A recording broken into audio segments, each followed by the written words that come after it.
Shortest one I've ever seen. Why'd you bring me the short?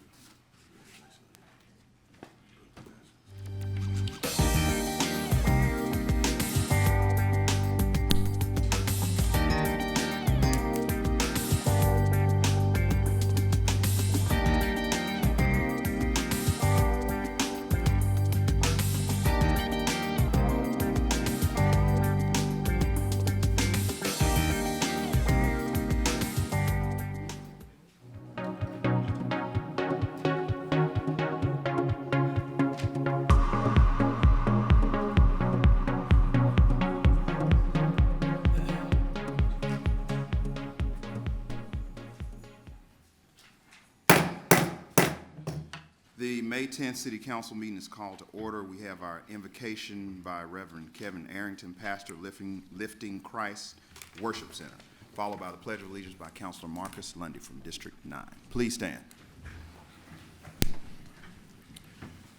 Let us bow our heads.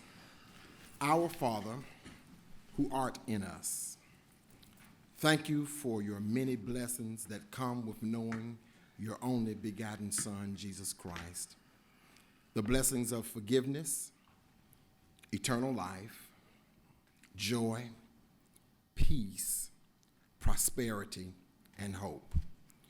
Thank you for this day, which is another opportunity to experience your love, your mercy, and your grace. Thank you for our city's leaders. Grant them wisdom and fortitude to carry out the affairs of our great city. Bless today's meeting so that its outcome will benefit the citizens and move this region forward. Now, Father, I ask that you help us all to remember the duty of man, which is to enjoy you and to obey you. In the name of him who arose triumphant from the grave, the name above all names, in the matchless name of Jesus we pray, amen. Amen. Salute the flag. I pledge allegiance to the flag of the United States of America and to the republic for which it stands, one nation, under God, indivisible, with liberty and justice for all. Call the roll, Mr. Clerk. Councilmember Abbott. Present. Councilmember Hoyt. Present. Councilmember Lundy. Here. Councilmember Parker. Good morning. President Pro Tem Roberson. Present. Councilmember Rafferty. Present. Councilmember Scales. Good morning. Good morning. Councilmember Tyson. President Austin. Present. Good morning, Mr. Clerk. Good morning. The first item will be item 1. What we're going to do is take nomination from the floor for president, and we'll open up the floor for nominations. Mr. President, Go ahead. can we start with the pro tem instead of starting with the We're president? going to start with the president, and then we'll go with the pro tem. So the floor is open for nominations for president. Mr. President, I'd like to nominate Jonathan Austin as president. Second. There's no need for a second. Do we have any other nominations on the floor? Mr. President, Go ahead. I'd like to nominate William Parker. All right. Do we have any other nominations? We'll close on those nominations, and we'll do a roll call vote. You just call the name. Mr. Clerk. Councilmember Abbott. Parker. Councilmember Austin. Austin. Councilmember Hoyt. Austin. Councilmember Lundy. Austin. Councilmember Parker. Councilmember Rafferty. Parker. Councilmember Roberson. Parker. Councilmember Scales. Austin. Councilmember Tyson. Austin. All right. That'll be vote for president. The next item will be the nomination for pro tem. Mr. President, I would like to nominate Councilman Hoyt. All right. Do we have any other names to be entered in the nomination? Mr. President, I'd like to nominate Jay Roberson. All right. Do we have any other names to be entered in the nomination? We'll close on those two names. We'll do the same thing, Mr. Clerk. Roll call vote. Councilmember Abbott. Roberson. Councilmember Austin. Hoyt. I'm sorry. Councilmember Hoyt, Hoyt. Councilmember Lundy, Hoyt. Councilmember Parker, Roberson. Councilmember Rafferty, Roberson. Councilmember Roberson, Roberson. Councilmember Scales, Hoyt. Councilmember Tyson. Hoyt. All right, we'll close that. Councilor Hoyt will be elected pro tem. We're gonna move for a 5-minute recess, and we'll be back in just a minute. Do I have a motion? So moved. Second. All in favor, let it be known by saying aye. Aye. All opposed?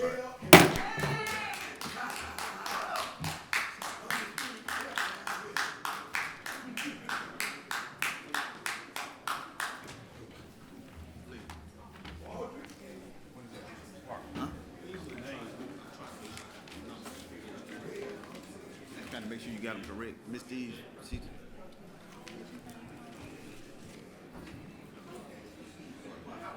I mean, it was just 5. I mean, go ahead. You trying to get names or numbers?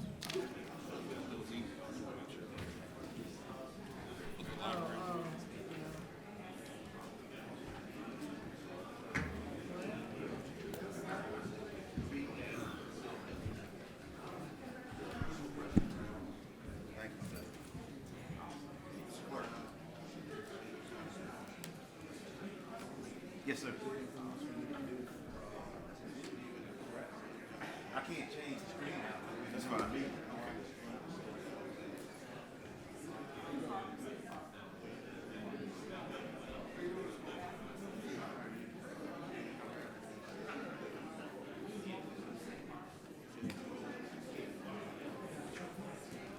You got it. I haven't seen anything yet. They haven't brought anything out.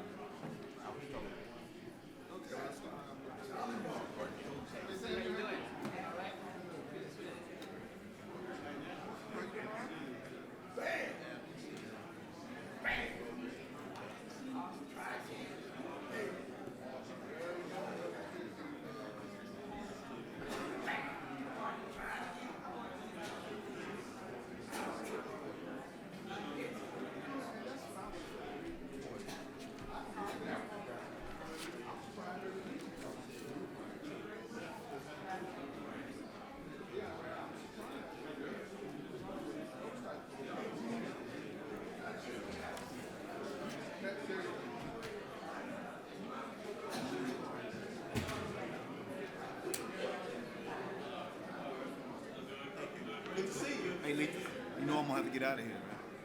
To go to all. After this run, you have to get.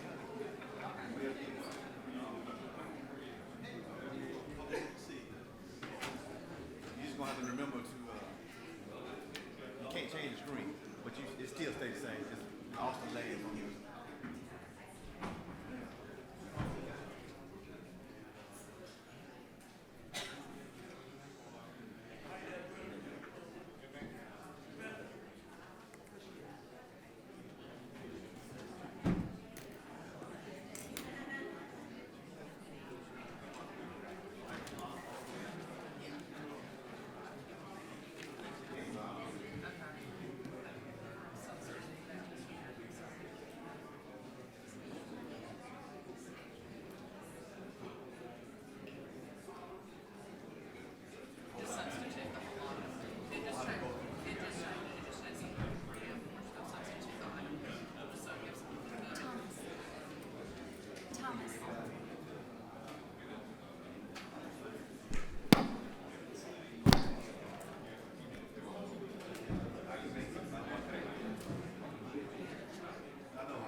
change the iPad. You just change the iPad. Keep your own eyes. No, that. See, because you got my system. You just keep your own eyes. No, my personal iPad. That iPad I know is on. Let me ask Chaz. Where's Chaz? I have no idea what happened to me. Where's Chaz?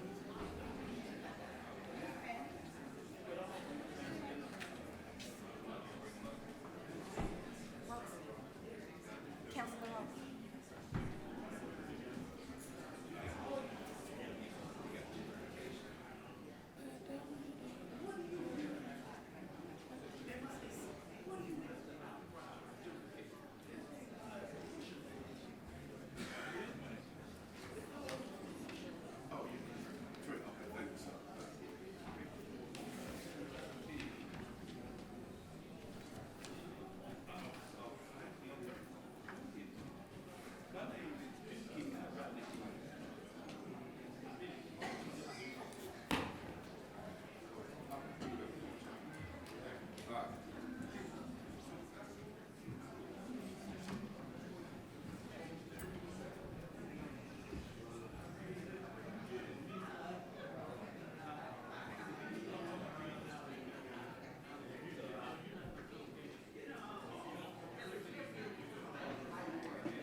Make it partner. I'm your neighbor now. Well, his junk is still here. I don't know whether he wants to flip right now or.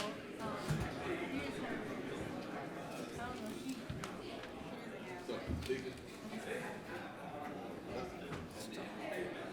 So does it need to, does it need to have, do you need to have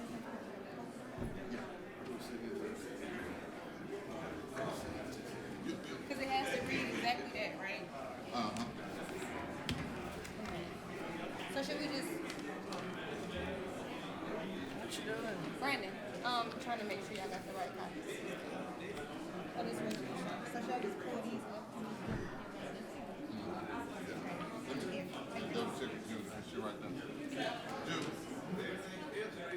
Well, I've got two of Lawrence I just Cooper. need you to be on your phone like you Oh, are. this is the resolution form, yeah, see. You see the one? This for what you gave.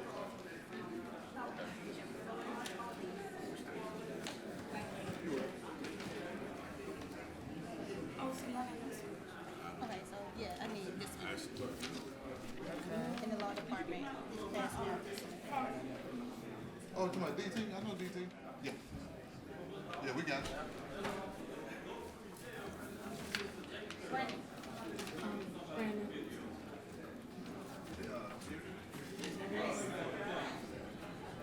Did you find it? It's black. Like the interior of the car. never send two men after the phone. Now, put a password Found on your it? damn Council? phone. You found your phone, Council Rath? I mean, Was it? really, You sorry? people can get into all your stuff if you don't have a password. I was more, there's nothing on my phone I was worried about. I was afraid of the kids not being able to contact me. That's what I was scared for. But okay. On a little short one. Okay. Mine's only 4 digits long. Okay. So where do I go and do this? Settings, I think. Security.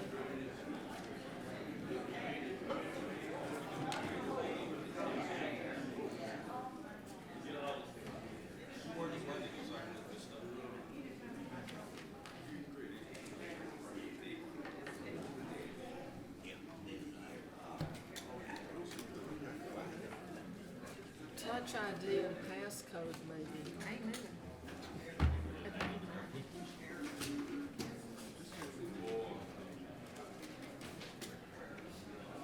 Oh, you mean we're shifting around?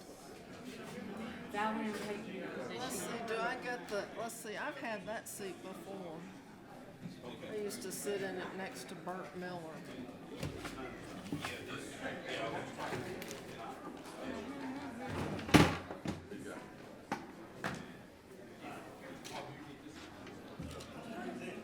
Where is the rolling door? Chaz.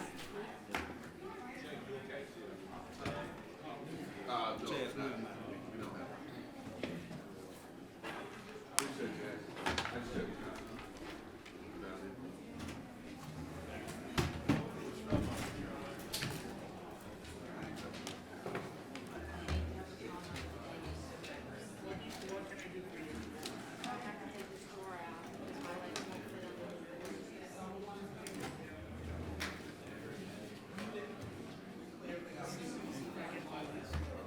I don't think you can. I can't feel the switches. See, there ought to be some releases. Oh, wait a minute. Council Rath, you have printed double now, I think. Okay. Oh, no, there they are.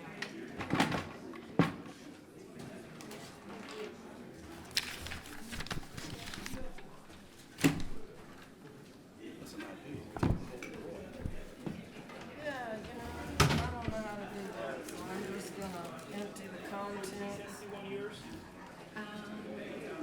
I think that's the one. No, just to give me, I don't get a drawer.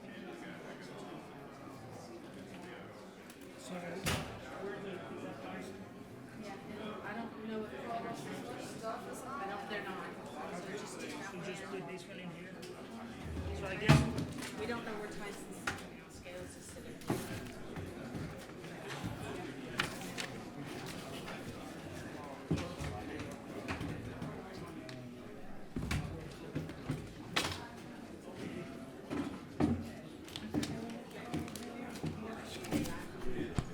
and I guess I need to put that drawer that we can count back to this. No, you just leave it there. Oh, yeah, just use that. That's okay. You can leave the purse out. Or the wallet, you can take the purse. You might like that right now. Take the drawer out. Extra.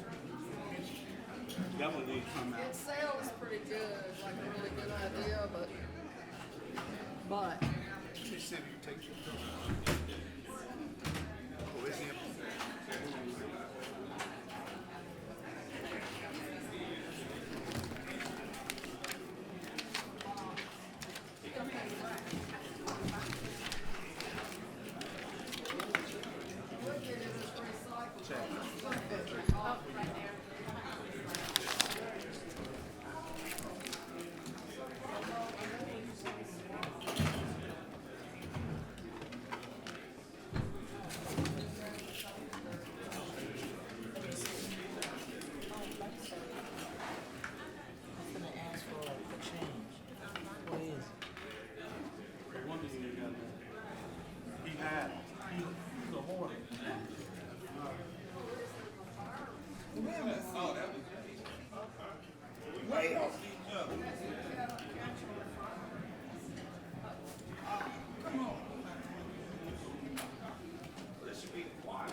backwards.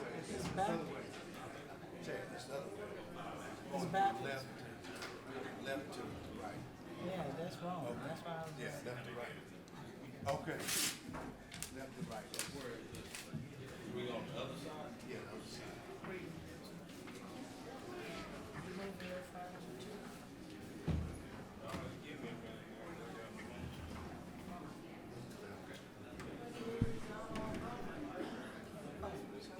You're not going far.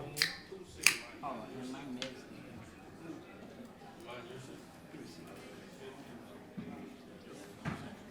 Don't say it, mine, yours, Yes. That's right. They take the whole draw out. It won't come out. That's why I'm saying. Yeah.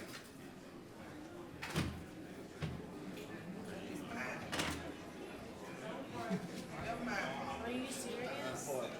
Am I right here? Yes. You're right there. Where am I? You next to Kim. I'm next to who? Kim. Robinson's Next to down Robeson. there. Robeson is there. Kim, you in your same spot, I believe. No, he just told me I had to move to the other end. Oh, now this is it. Okay.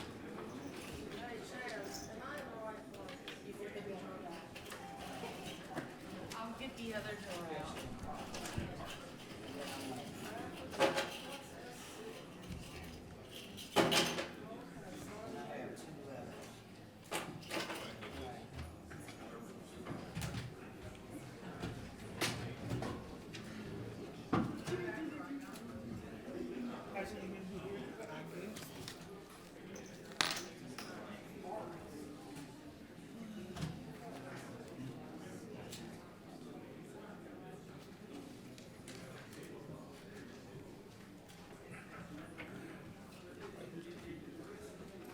What about? Oh, is this your, did you bring your computer? Oh, you get to bring your own. Okay. No, I didn't. You had in. This is Roseman. That's right. So you gotta get Robeson here. Yeah, I got his right here. That's yours. And this, let me get this stuff out of here. You can leave it to if you want to. Yeah. It ain't that much.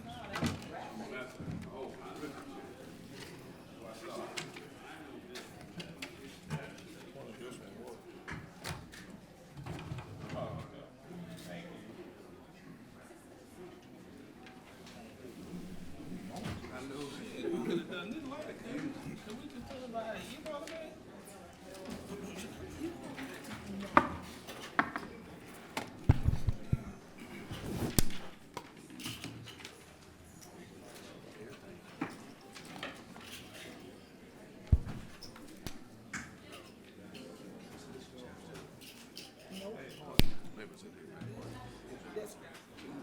No, actually, I think it was that as well. I think.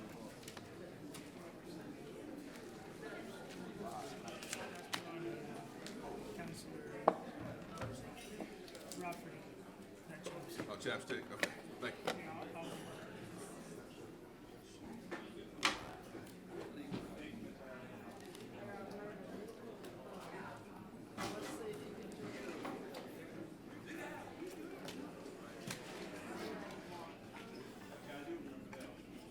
The iPads are all the same. I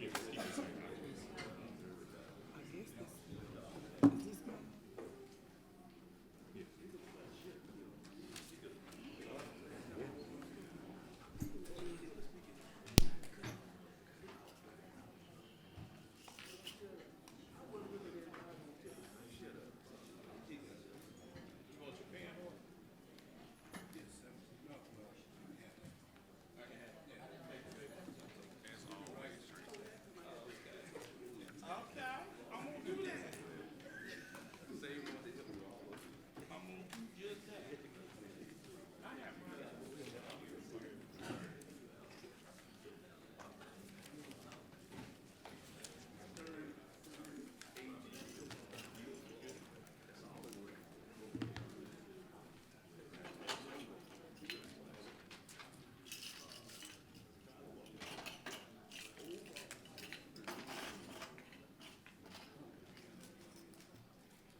Yes.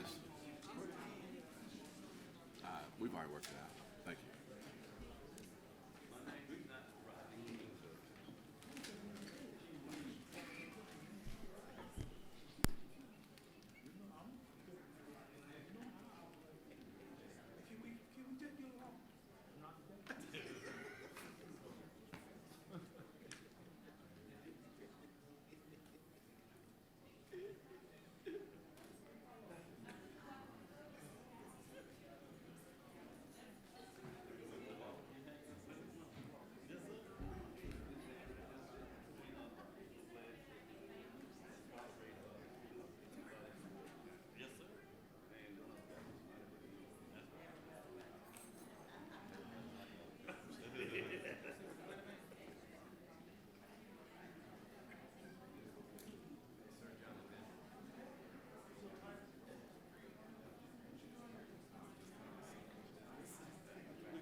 Can I shake your hand, Governor? Oh, they impeach you?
Brittany, we ready to resume?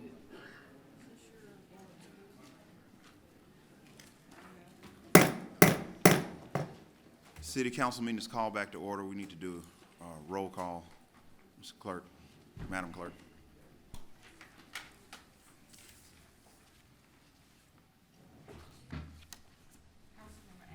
Present? Council President Pro Tem Boyd, Present. Councilmember Lundy, Here. Councilmember Parker. Here. Councilmember Rafferty. Present. Councilmember Robeson, Present. Councilmember Steele, Good, present. Councilmember Tyson, President Osborne. Present. All right, let's move to suspend the rules for our presentations. So move. Second. All in favor, let me know by saying aye. Aye. You want to pass a whisper? Yes. Mr. Pro Tem? Yes, good morning to you, Mr. President, and good morning to this august body, certainly to the mayor and Mr. Patton. We have a presentation this morning from the Wise and West Princeton community. I would ask if you all would come forward.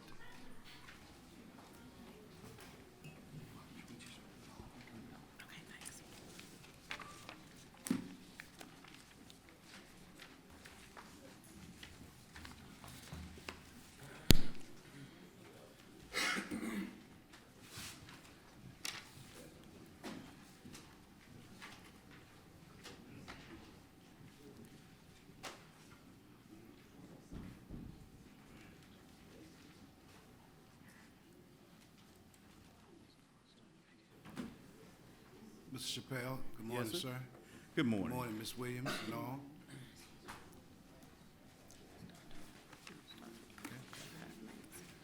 Thank you. You may begin, sir. Good morning, distinguished council, Good morning. and Mr. Jarvis Patton. My name is Carl Chappelle, and I have been a Bring the member. mic to your face. I have been a member of the Rising West Princeton neighborhood for about 64 years.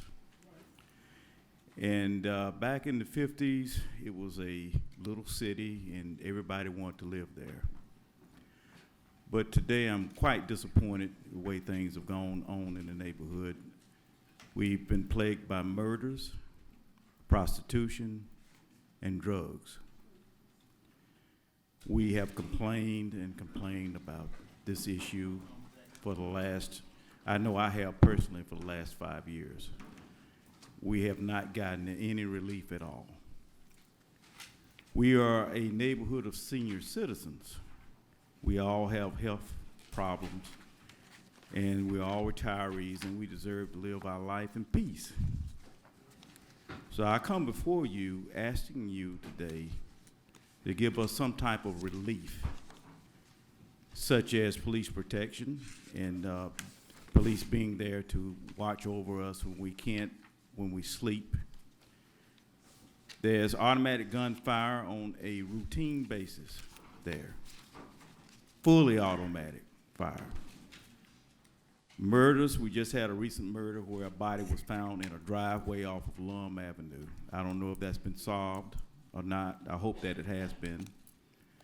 We have one of the best premier schools in the city, Princeton Elementary School. There was a assassination right in the proximity of the school where a young lady was shot in the head several times, and the school actually had to go in lockdown.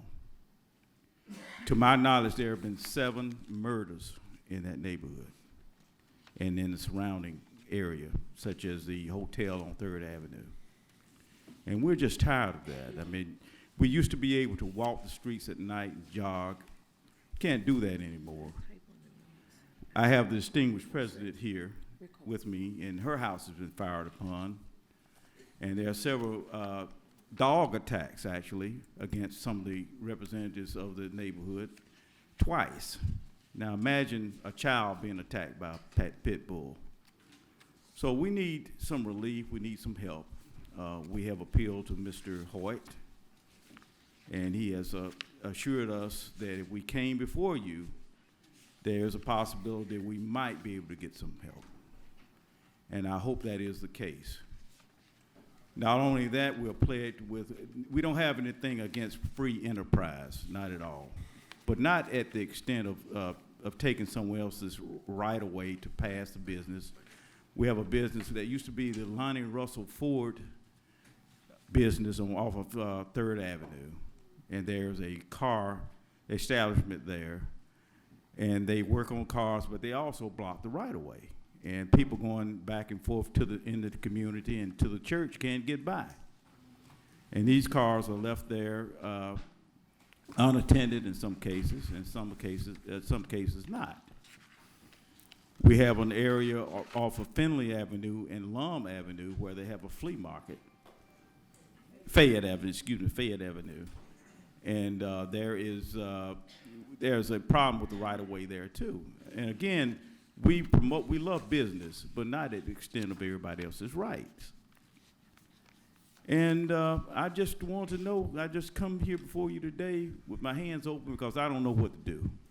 I've complained to the chief, down the ranks to the captain of the West Precinct, to the sergeant, and I've actually got more response from Felicia Watkins out of West Precinct to try to get some things solved. Now, some things have been solved. There have been a couple of dope houses that have been bulldozed. And there was a house of prostitution that was intercepted and stopped. But that more needs to be done. A lot more needs to be done. So I'm going to yield this to the president out of respect because there are some things that she might to say and add. Move to suspend the rules to give them additional time. All in favor, let it be known by saying aye. Aye. All opposed? Go ahead. Good morning to the council, the mayor. My name is Hattie Williams. I'm the president of the Rising Neighborhood Association. I was born in that neighborhood, but I moved out and been back there for 37 years. And that is a historical neighborhood out there by Rickwood Field.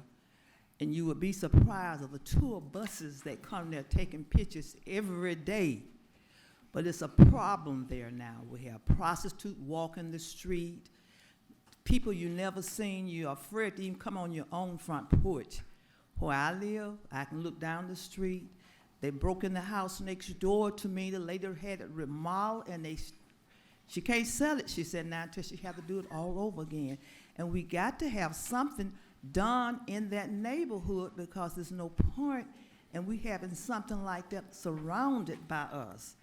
Strange boys you never seen. There was a shootout on the corner from me. They didn't even live there.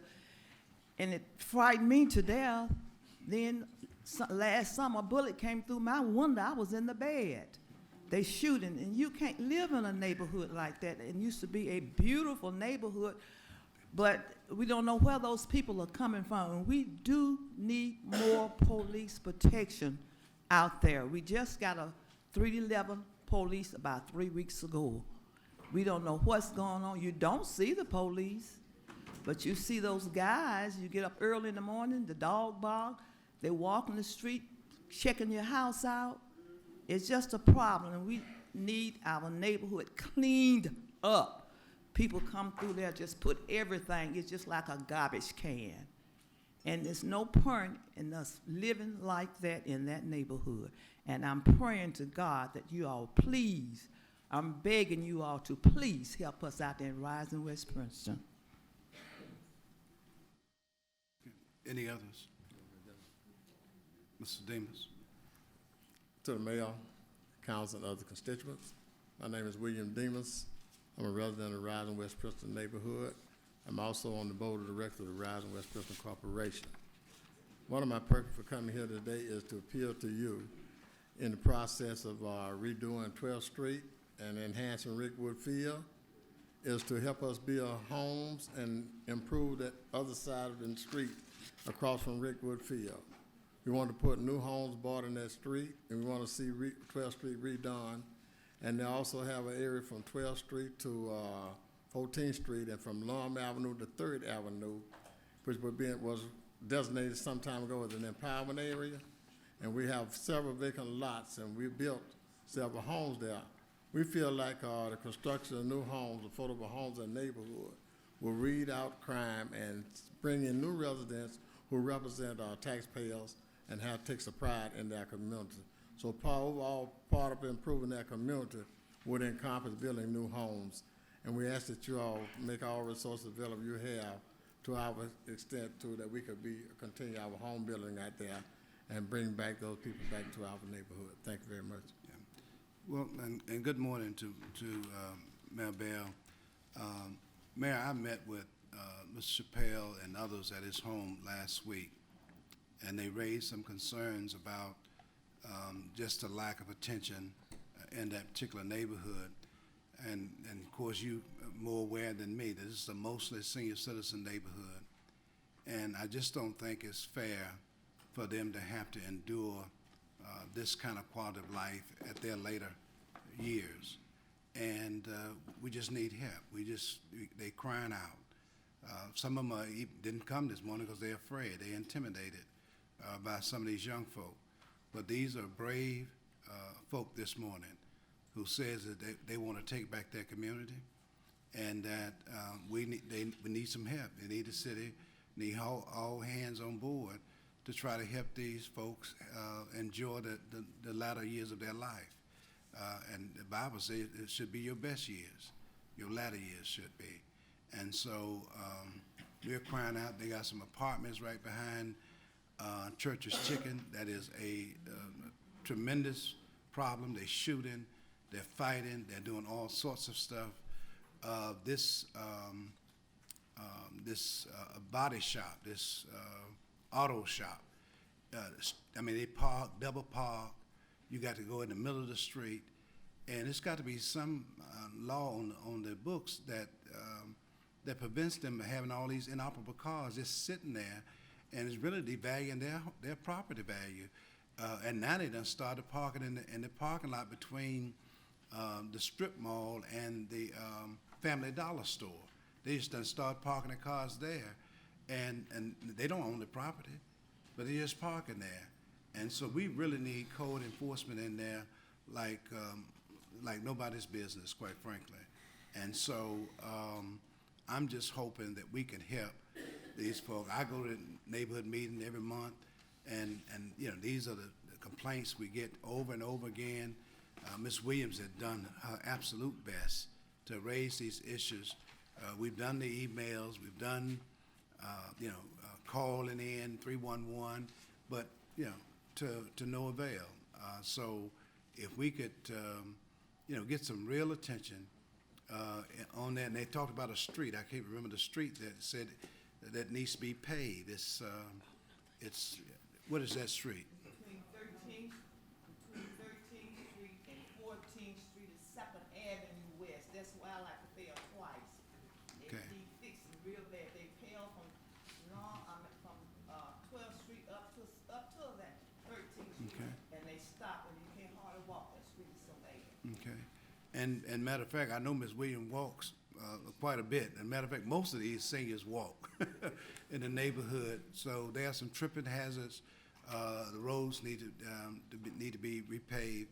And I just really hope that we can really help these folk, because they've been great stewards of their property.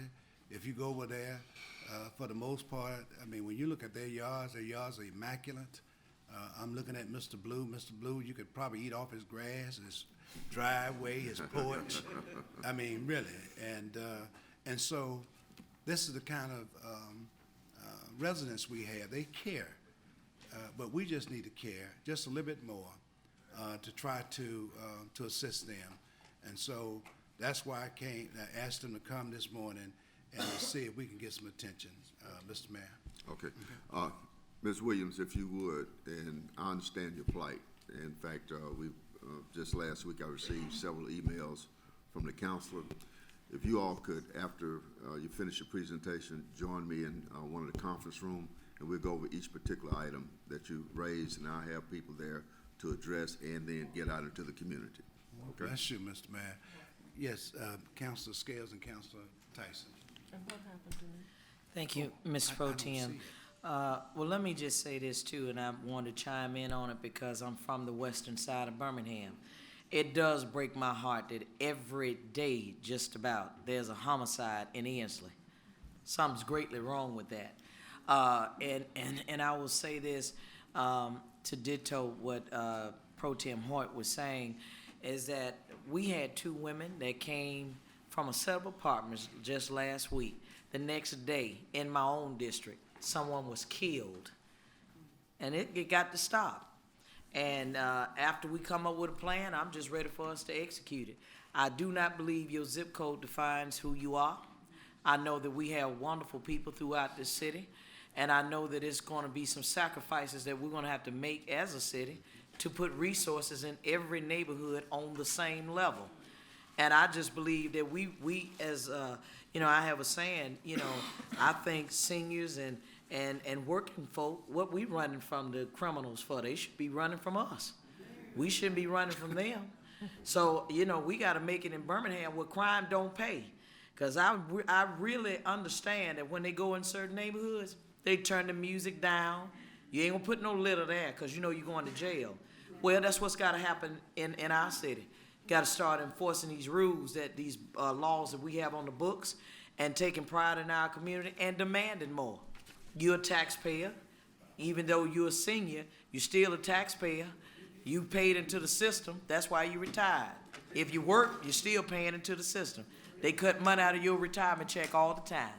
So at the end of the day, I'm looking forward to the day when we start doing some things on a consistent basis. Because one thing about criminals, they learn the system and they work it against us. So we got to find a way to make this thing work for us. And I'm glad to see y'all this morning, and come back as often as you can until we get this issue resolved. Because we got some real issues, and especially talking about 12th and 13th. My first home as a married woman was on 12th Street off of Alabama Avenue. So I know exactly what you're talking about. And Councilor Pro Tem, I'm glad that they're here today, because we got to start putting some faces to the concerns so that people hear us and it resonate.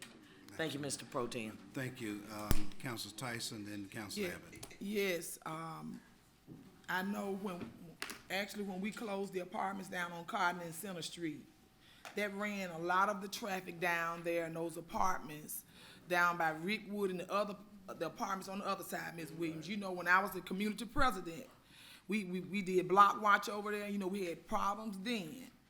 That hotel and these two set of apartments, I'm telling you, I just did a tour through their Pro Tem Hart with Birmingham magazine. You know, I told you I was going through there.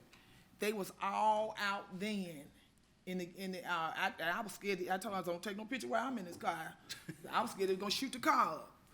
But I'm telling you, that's where it's coming from. I'm absolutely positive it's coming from those two areas in that hotel. The prostitutes, that's where they little workout place where they work out of. That hotel right there on 3rd Avenue.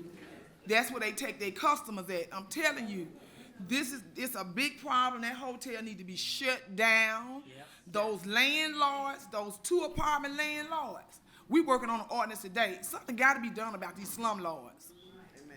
I'm telling you, they are the problem. They are taking advantage of low-income people that's trying to do right. Then they rent to these drug dealers.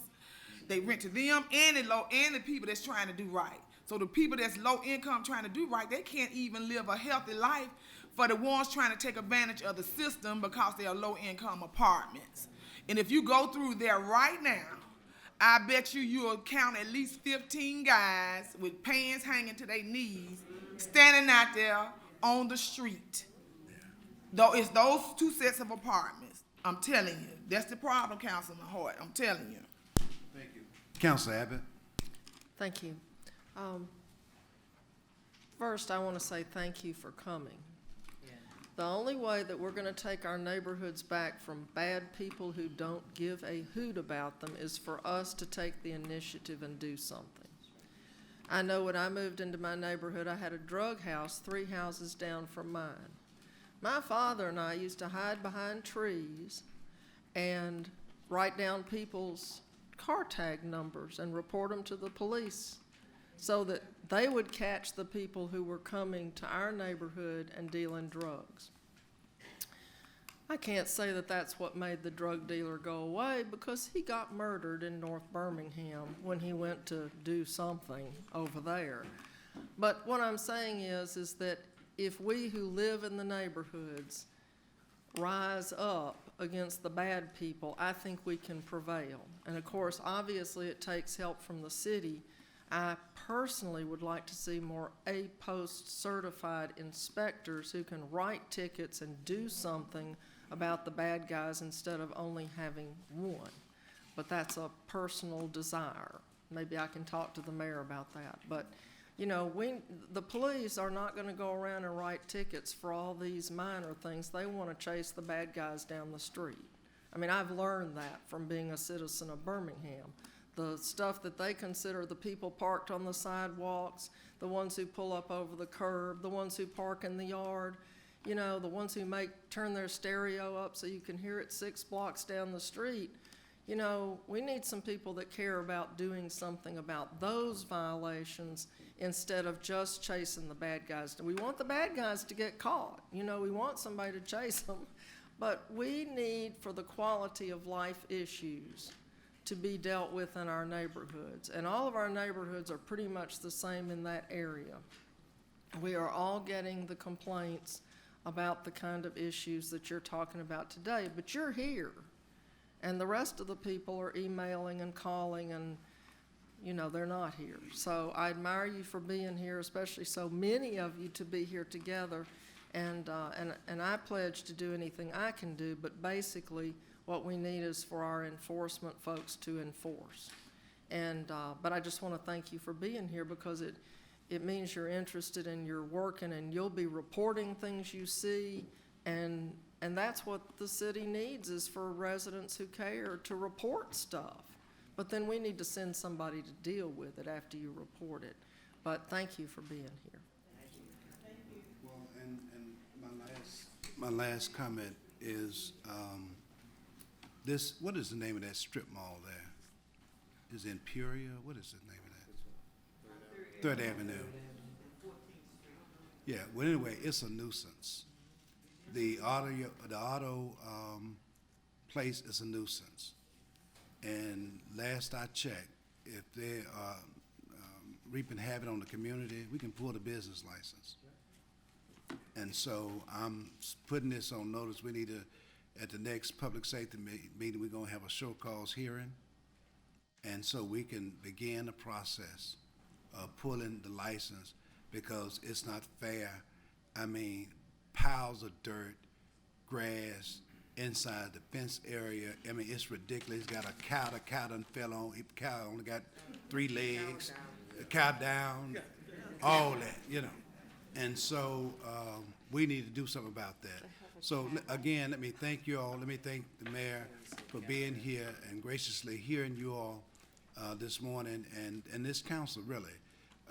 And I think we're going to be able to see some results. And when things are done, we need to come back and say thank you. I just believe that we need to do that.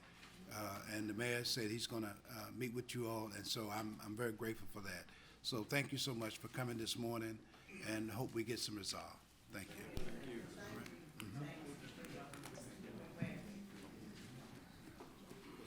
Yes. Yes. I think we got some smaller kids here. Phillips Academy. Yes, sir. If they would come in, and Councilor Lundy, this is your group. Thank you, Mr. Pro Tem. Is Coach Jim Neighbors still here with the student athletes of J.H. Phillips Academy?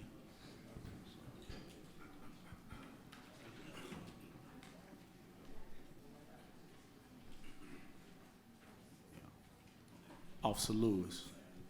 You know Coach Neighbors, there he is, I see him. Coach Neighbors.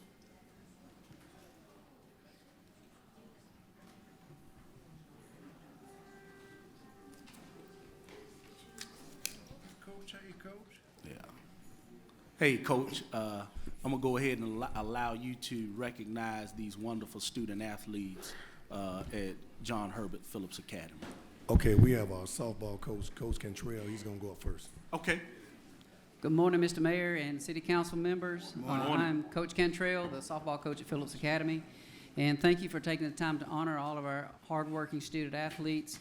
This year, we completed a back-to-back city championship with a 30-1 record over the last 2 years, and we really appreciate you taking the time to honor our student athletes. I'm going to call out each name, and my assistant coach, Cedric Moore, is going to, they've already got them? All right. We were going to put the medals on them, but they've already got them on them, so thank you very much.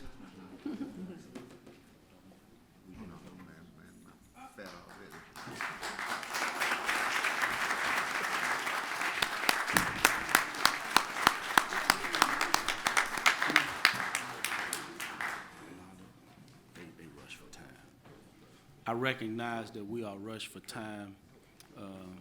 I am so glad that we were able to recognize these wonderful student athletes. Coach Neighbors, I know you have another set. Yeah, we have 2 more teams, but instead of calling their names, we'll just make this real brief. Okay.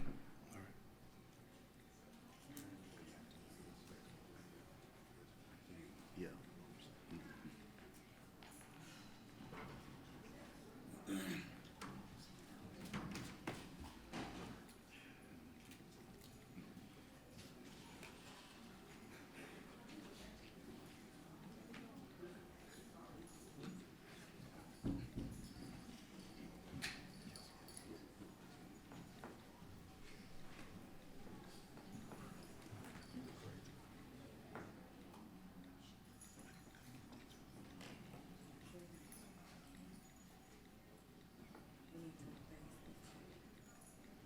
Hey, Coach. Coach, can you have them face this way? The cameras are this way. We baseball team. I'm the head coach, and this is Tommy Dudley, my assistant coach. This year we went undefeated again. This is our 5th championship in 8 years. It was a great season, of course, and we thank everybody for having us down here again. Thank you for all your support. We have parents here that's probably in the audience somewhere. Would the parents please stand of these fine student athletes? Y'all get them parents a round of applause.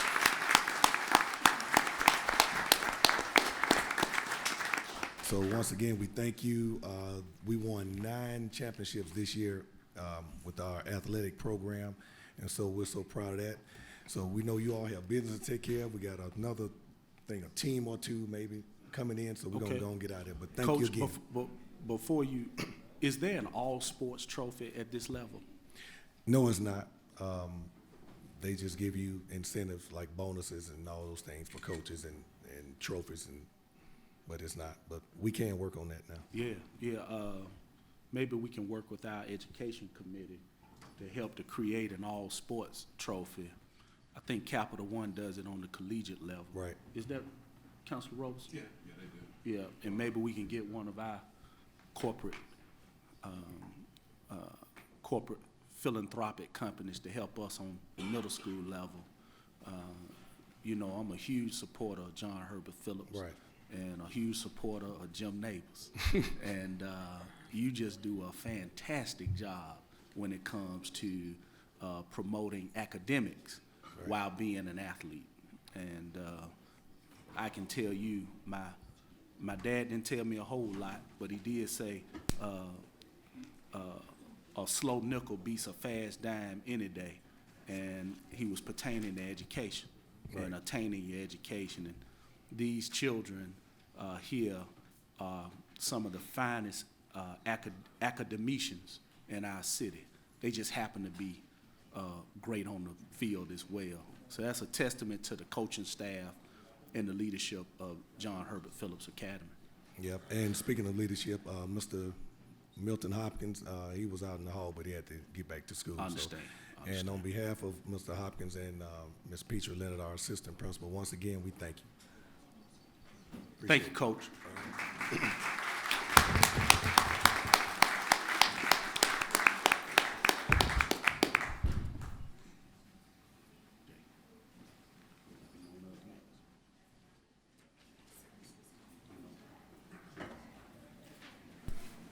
Councilor Roberson. Thank you, Mr. President. Go down to the podium.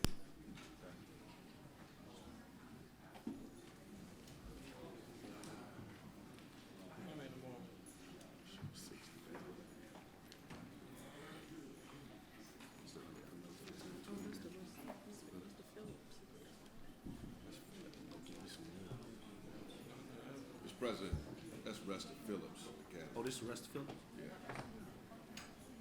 You want to ask the rest of the Phillips Academy to come in? Yeah. Yeah, I think it's under Lundy's presentation. Oh, okay, this is more Phillips, okay. Okay. Go ahead, Councilor Lundy. All right. Let's wait on the coach to come in with these fine student athletes.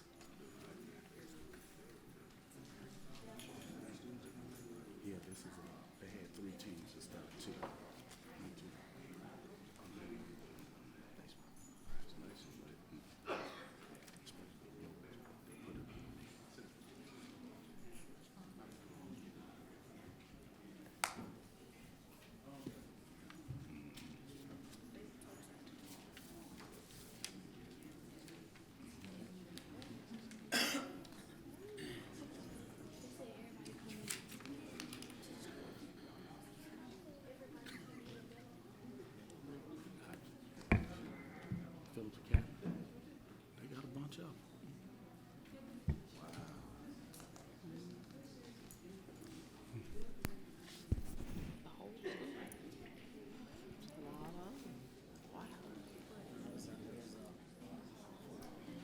Okay, Coach, go ahead and, Good morning, council. We'd like to thank you so much for this opportunity. This is the Phillips Academy Middle School Girls Track and Field Team, the city champions for this year. We're so proud of them. They've done a wonderful job. On behalf of Coach Tatum, Vachelle Tatum, I'm Livia Pleasant, and our principal, Milton Hopkins, again, we thank you for this recognition of these girls. outstanding. These are some beautiful ladies, and I just know that they're all on the honor roll. Yes, sir. Yeah, yeah. Thank you for coming down. I know it's been a long morning, but we just appreciate the academic and athletic prowess of these beautiful ladies and the hardworking sentiment of all the coaches and academicians and leadership at John Herbert Phillips. We're sincerely proud and grateful that y'all came to City Council meeting this morning. Thank you, ladies. Thank you so very much. Thank you, sir. Thank you. All right, give them a round of applause.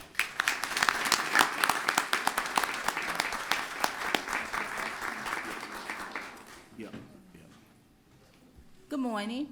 My name is Coretta Bailey, and I am the assistant cheerleader coach for Phillips Academy. And just want to recognize our cheerleaders here. They won also the Birmingham City All-Over Cheer Competition. That was the first one held here in Birmingham City Schools. So we want to recognize our young ladies and let them know that they're special. And we also want them to know that they did a marvelous job this year. We want you all to commend them and let them know how well you all appreciate them in the city of Birmingham. And we also went to UCLA with a lot of other cheerleaders that around the city, the Birmingham, Alabama area, and they also brought home 4 trophies, first place and second place in dance, cheer, and also their models. All right. So give them a hand. Thank you. Here, here. Thank you all for letting us be here. Have a blessed day. Coach, we just want to say thank you to you as an old athlete. I can remember being down at West End to the Thundering Herd, and it was our cheerleaders that brought us through. Right. And we got that upset victory in 1985. So I know what it is to have a good cheer squad, and I know the athletes there appreciate what you do, just as the council does. So thank y'all very much. Give them another round of applause. Thank you.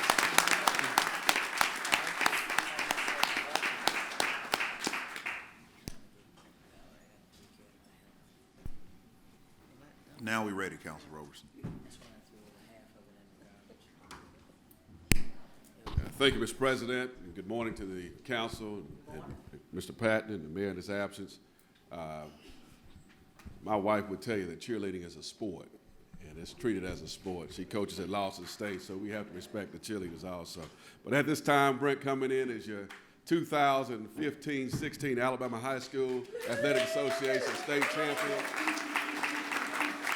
Do we know the Lady Dragon?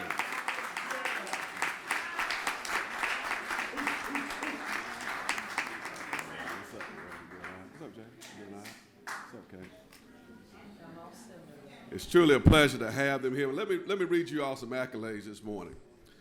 They've had an unbelievable season. This team was record. Coach Bell was 33-1, correct?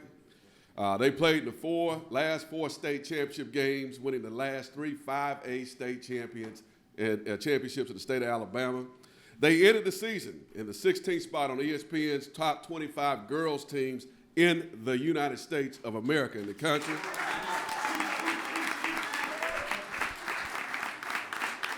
Miss Regina Hope, the principal there, Coach Bell, his staff honored this team last week. Ladies and gentlemen, Max Prep Sports, number 36 in the nation, ranked as a team. That's another round of applause. Come on, y'all. Winona has 2 seniors graduating. I love this girl here, Caitlin Rogers, who has been signed to play basketball in the Southeastern Conference at Ole Miss. Hotty toddy, gosh almighty. Proud of you, girl. And also Barbara Garrett, who is signed to play beach volleyball at Alcorn State University with the Braves. So we told him we're returning 10 players next year. And Coach Bell, I don't know how you do it, man, but you got them coming back. So at this time, I'd like to introduce you the head coach of the Winona Lady Dragons, Class 5A state champions, 3 times, Coach Emmanuel Tubb Bell.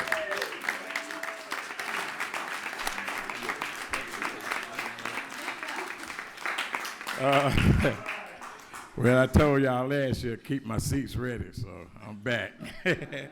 We're just proud to be here. We're proud to represent the city of Birmingham and all the things that we do. We traveled around the United States in order to get these accolades, to put Birmingham on the map with athletics. But I'm very proud of my girls as far as their academic standards as well. You know, 90% of my girls got 3.0 GPAs and above. I got it. Yeah, you know. I got a kid with a 4.0 GPA that's already been offered a scholarship to Princeton University in the 11th grade. You know, got kids going to SEC schools, got kids going to HBCU schools. So, you know, I'm just proud to be a part of kids' lives and do what we do at Winona High School. School is not a failing school in the Birmingham public school system. So I just want to thank y'all for having us down here. Real quick, Ms. Holt, you'll come on and say a few words about your great team. Good morning. Morning. I'd just like to say, first of all, thank you to the council for the support that you've given. Last night, you supported us with recognition for our vows and sales at the Botanical Gardens, and of course, it was amazing. You supported us with our parade for our girls downtown. We were able to share this accomplishment with the city of Birmingham that way. Not only do we excel in academics, but this year we are national. We're going to compete national with our Skills USA. We're going to compete nationally with our FCCLA. So those are trips to San Diego, one to Kentucky. In our math competition, we excelled in our math tournament. We also excelled in academic bowl. So we're very serious about what we do with our children, and we really try to keep their mindset and their perspective. And with awards like this, we can't say enough about what you do to support these kids. And they appreciate it as well. Thank you so much. We appreciate it. And due to time, ladies, I would love for you to introduce yourself, but I want to, if you will, just raise your hand. Number 1, Alexis Lockhart. All right. Number 2, Kelsey Smith. Number 4, Jayla Morrow. Number 12, Courtney Smith. Number 14, Barbara Garrett. Number 15, Destiny Davidson. Number 22, Faith Reynolds. Number 25, Alexis Dye. Number 40, Thanaya Marks. Number 42, Caitlin Rogers. Number 44, Raven Miller. We also have Markeisha Body on staff, on the team here. That's Burt Miller's niece, former council member, God bless his soul. On the coaching staff, Winona High School assistant Kenneth Lane, assistant Tamika Dennis, assistant Patricia High Brown, trainer Alicia Johnson, trainer Kendra Burns, and videographer Ebony Wilson. Congratulations. All we do in District 7 is win championships. Remember District that. 6 We in win. there too. Thank you so much, and congratulations to the Winona Lady Dragons. Mr. President, got any speakers? Yeah, I do. Mr. President. I remember Coach Bell when we started off basketball, practicing out of rec centers. That was 30 years ago. Me and Coach Bell have been friends for about 30 years, and we started off practicing out of rec centers, behind churches on their basketball courts. We loaded children. I done tore up so many cars fooling with Coach Bell, with packing children in my cars. Almost get my utilities turned off trying to help these children travel. That's just how passionate he is about making sure these girls are exposed to everything. And the good thing about this, that District 6 share Winona actually school with our children. My district feeds into Winona, and it also feeds into Parker. So I actually have 2 feeder schools, and it's just a pleasure every time y'all call me. Whatever I can do, whatever letters I can write for support, you know, whatever you have, y'all know I'm here for you. but I definitely, and I'm absolutely positive that y'all have these children best interests in mind. Even when they graduate and they're getting ready to go to be drafted. We had a young man to be drafted last week. Coach Bill, tell him about that, the guy that got drafted last week. He got picked up as a free agent. DeRonye Wilson. Yeah, let Coach Bell, because I want him to tell him something about when we was there. All right, go ahead. Well, we had a young man, DeRonye Wilson, at Mississippi State. He came out 3 years, and he went entered himself into the draft. He did not get drafted, but he did get a free agency offer from New England Patriots, so we should know something, I think, by Thursday if he made the team. So we're proud of that. Yes, but they still came We got back. Joe Webb already in the NBA. Absolutely, in the NFL. and they came back to the community. Bear came back to the community. He came back to Coach Bell. He came back to my house. His grandmother stayed on the corner for me. But this is showing you how much Coach Bell put into these kids, that they come back to him still for help. And he's there for them. And I love you for that, and I just really wish I could do more than what I'm doing. Just giving him that viewing party was just not enough. I wish we could have did more than what we did, but it's just the idea that he came to the community. We want to do this for Bear, and we all chipped in and made sure that he had what he needed. And I just thank you so much, Coach Bell. Thank you, Mr. President. Well, let me just say this. First of all, thank you, Councilor Roberson, for bringing these girls that rock the world back before this council for a third time. And I want to say congratulations to you. Councilor Tyson and I, before the game started, some of the folks, let me just say, you know, when you're a winner and folk know you're a winner, you hadn't even won yet. You hadn't even started. But as soon as that goal came out there, that gold, black, and white, they said, oh, yeah. And we were sitting there, and they was like, yeah, they normally win. You get what I mean? So folk talking about you. But more importantly, let me just say this, what I'm more encouraged about is the fact you have brains. You're physical in nature, but you got brains. And that's what it's going to take in order to make a real difference. You understand? So I want to say congratulations to you, because I know that girls rock the world. These men going to find that out in a minute. But girls rock the world. I've been saying from this day is that we are birthers, we are nurturers, and we take care of our own. So I want to say to you, Mr. Coach Bell, and to this young lady who's just there. First of all, I see some of y'all. Can y'all hold up your ring? I don't know if y'all checked it out, Council, but I mean, really, hold it on up. They Hold need to your see rings it. up, ladies. Yeah, and you deserve it. What you shame for? But I want to tell you, Coach. You know, we shoot shot with each other, but I'm so proud of you and your staff, because I know that you all really care. The beautiful thing I say about coming from the West Side, there's no pretending. We are who we are, and we win. And we do what it takes, because folk count us out. And we know at the end of the day, the underdog, if you play it right, you always win. So I want to tell the both of you congratulations, and I cannot say enough. I got my own principal in my own district, but he know I love me some Regina Carr Hope. That is, I'm not, you know, because in politics, you know, everybody hang on every word that you say, and then they take it and blow it up out of context. But let me just say this. This is a woman that advocates for her school on every level. I don't care if it's academics, athletics, culinary. If you plan on being anything in this city, you're going to have to go by and see Dr. Hope over there. So with that having said, congratulations to you for being named the PTA, you know I read it, that you are the principal of the year. So all of us give her a round of applause for that. And she keeps saying that she said that she gonna retire. I hope not. But I will just say this. I ain't letting her go nowhere. Huh? I ain't letting her go nowhere. Well, we ain't letting her go either. I don't know where she thinks she going, but it ain't home. But I can tell you this. I always tell people, and there's no disrespect to any other woman, but I always said just because our hair's blonde, our mind is not. So congratulations. Thank you, Councilor Robeson. but we got these wonderful women. Thank you, sir. Well, I can't say enough about what it is that you all are doing, Coach and Council Robeson and Principal Holt. It's just wonderful. I think this is the kind of stuff that we need to brag about because you all getting it done every day.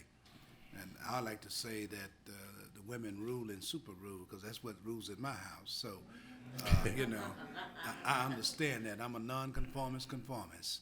So, you know, but it's just wonderful that you all girls, you all are going to be the ones who change this world. Absolutely. You're going to change it one at a time, but that's what it's all about. And so we're glad that you have come and brought them here today, Council Robeson, and to help us celebrate these young folk. And it's just wonderful. And it's, you know, it just shows that we have a very bright future in our young people. And so thank you, thank you, thank you. You all represent well. And Coach Bell, you know, you come from good stock. I do know that.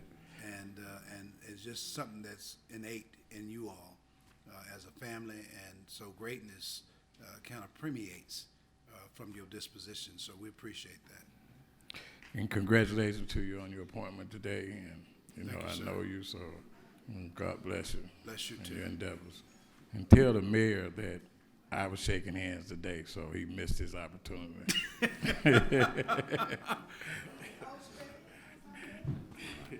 Thank you, Coach, and I'll see you all out shortly. The girls said they want to go to lunch at Alabama Power, so you better go on. We got to scrap up some funds. So they hungry. It's lunchtime now, so I'll see you all out there shortly. Right. Congratulations to the Winona Lady Dragons. Congratulations.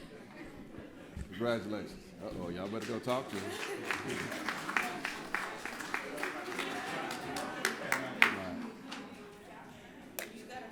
Right.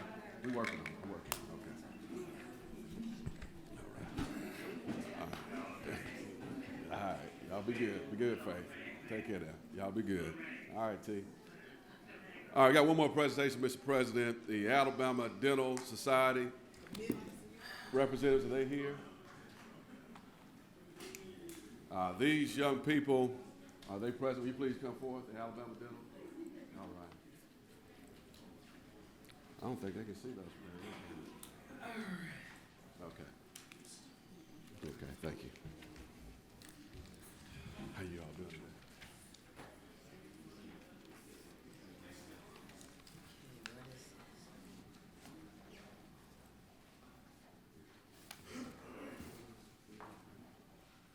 These young people did some great presentations in the annual dental poster contest for fifth graders in Birmingham school system.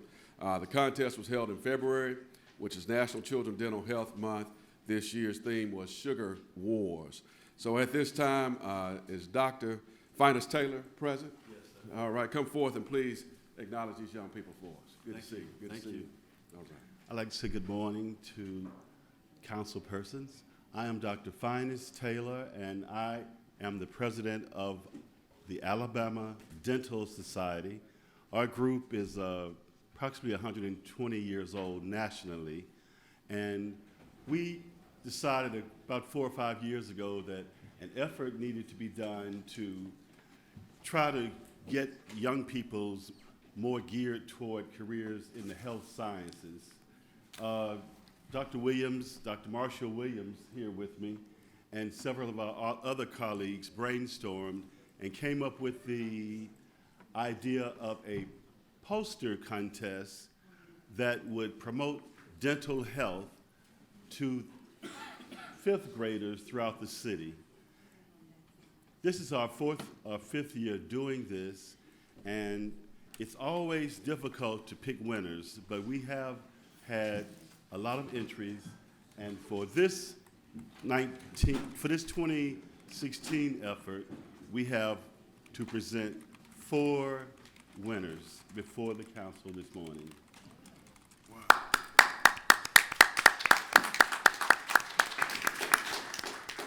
The theme of the art contest is Sugar Wars, and that's tying in with the whole Star Wars phenomenon, but we made it Sugar Wars so that it would promote dental health. I would like to present to Nolan Hatcher, the first place winner in the Sugar Wars. Would Nolan please? Can you move that down? I can't see his face. Come on, Nolan. Come on, No this one way, can please. see you. There you go. You're so Yeah. tall. Hold this, Nolan. All right. Well, we're gonna move him to the side as soon as you move that down, this, Yes.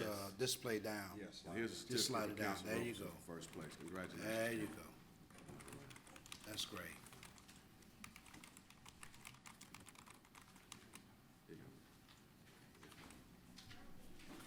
Okay, second place winner is Maya Fail at Minor Elementary. Her principal is Mr. Brown, and her instructor is Miss Jacqueline Nicholas. Come on this side, baby. This other side. Congratulations.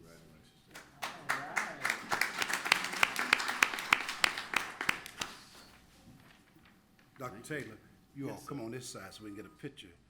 Out the way from there we go. There you are. All right, look this way, baby. Okay. Excellent. Well, we have 2 third-place winners this year. And in no particular order, we have Lauren Williams, a student at Princeton Elementary. Her instructor is Miss Ranklin, and her principal is Miss Ward. We'd like to congratulate her for her entry in the poster contest.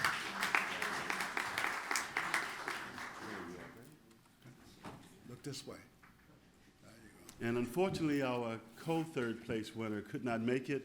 Her name is Shelby Freeman.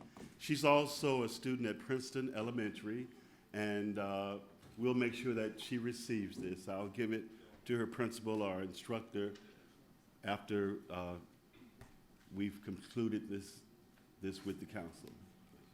We'd like to thank you, especially Councilman Robertson, for having us. No, thank you so much. Well, thank you. Appreciate your work. Dr. Williams, any final words? Please, would be. Yeah, thank you. Good morning. Good morning. We chose 5th graders because we wanted to start early with this art competition. And we thought that it would be great if we started as early as possible to get them as interested as possible, especially, I think, in dentistry. He said in the medical field, but dentistry is my passion. Thank you very much. Thank you. Right. Well, congratulations to each one of these young people. And you see these great presentations they did, displays. Let's give them a round of applause. Council Robertson is going home now to go brush his teeth, so congratulations to each and every one of them. Thank you so much. Any comments, Mr. President? Yeah, I got my name up. I'm sorry. Captain Pro Tem Hoyt and Council Scale. Sure. Okay. Yeah, well, again, Councilwoman, thank you for bringing these group of young folk, and it's always good to see Mr. Dr. Marshall Williams. Used to be my dentist, and so I know how attentive he is, and I would imagine that all dentists are attentive to our young people, and it's just wonderful that you're starting this education early because it matters. It matters when you're in your senior years, that when it might get a little difficult to chew, that you take care of your teeth. Then my aunt, who's 94 years old, got all her teeth, and so just a blessing. And so if you start early, and when you're 94, you won't be bare mouth. You have some teeth. And so, but I was just delighted that you bring those young folk here. And of course, Principal Ward, the best in the West, you know, Princeton's in my district, amen.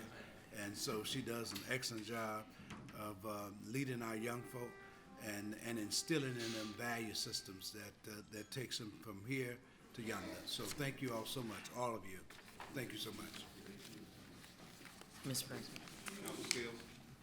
Yes, let me say I do thank Councilor Robeson for bringing you all today. I actually saw you, Dr. Marshall, on my way here, and I said, wait a minute. I shook my head. I said, no. And then I thought about it. Once I saw you guys, I said, oh, that's what he's up here for. So let me just say, first of all, congratulations to our honorees who have won today. Thank you, Principal Ward, for being here with us. And young lady, you are, I didn't hear who you were. Barbara Williams. Barbara Williams, okay. Okay, all right. And I didn't know if it was relation or whatever. But let me just say this, and even though it's unrelated but related, because dental health, people really don't understand how much your dental health affects your overall health. And I will say this, Councilor Hoyt, because I do still have my teeth. That And they're pretty too. well, yes, look, compliments of Dr. Marshall Williams, and that's what I was about to say. All right. That he is, and I know you about to say you need to come get them clean. I get that, but I haven't had a cavity since I was a child. As a matter of fact, Dr. Scales, who's unrelated, but he claimed me and I claimed him and his whole family, he and his whole family. And so that was my dentist. Then when I became an adult, I had to leave my childish ways and go to the adult doctor, and that's been Dr. Wood. So when people have asked me about my teeth, even down to getting them bleached, I said, I know a man over there in North Birmingham. You would not believe it. This man does cosmetic type of dentistry and everything right over there in North Birmingham. So am I selling them? Yes, I am, because I'm telling you all that when you're going to some of these places and you said Birmingham don't have certain things, and if you do, you can't afford it. He's always made health care, dental health care, very affordable for folk. It's just a matter of if you want to go. So I want to tell you, Dr. Williams, because his children and I see Mr. Davis out there.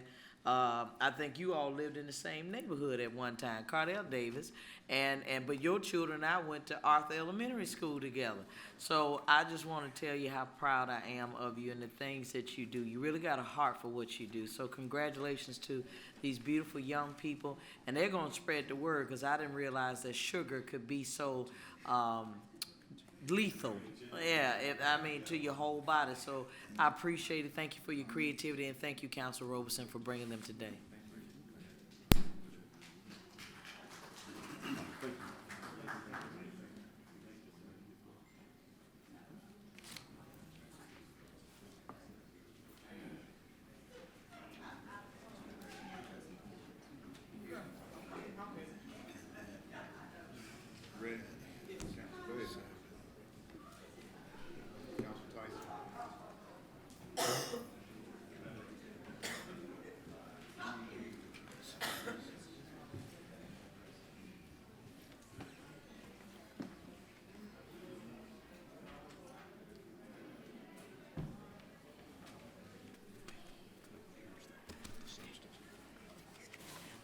Good afternoon, colleagues.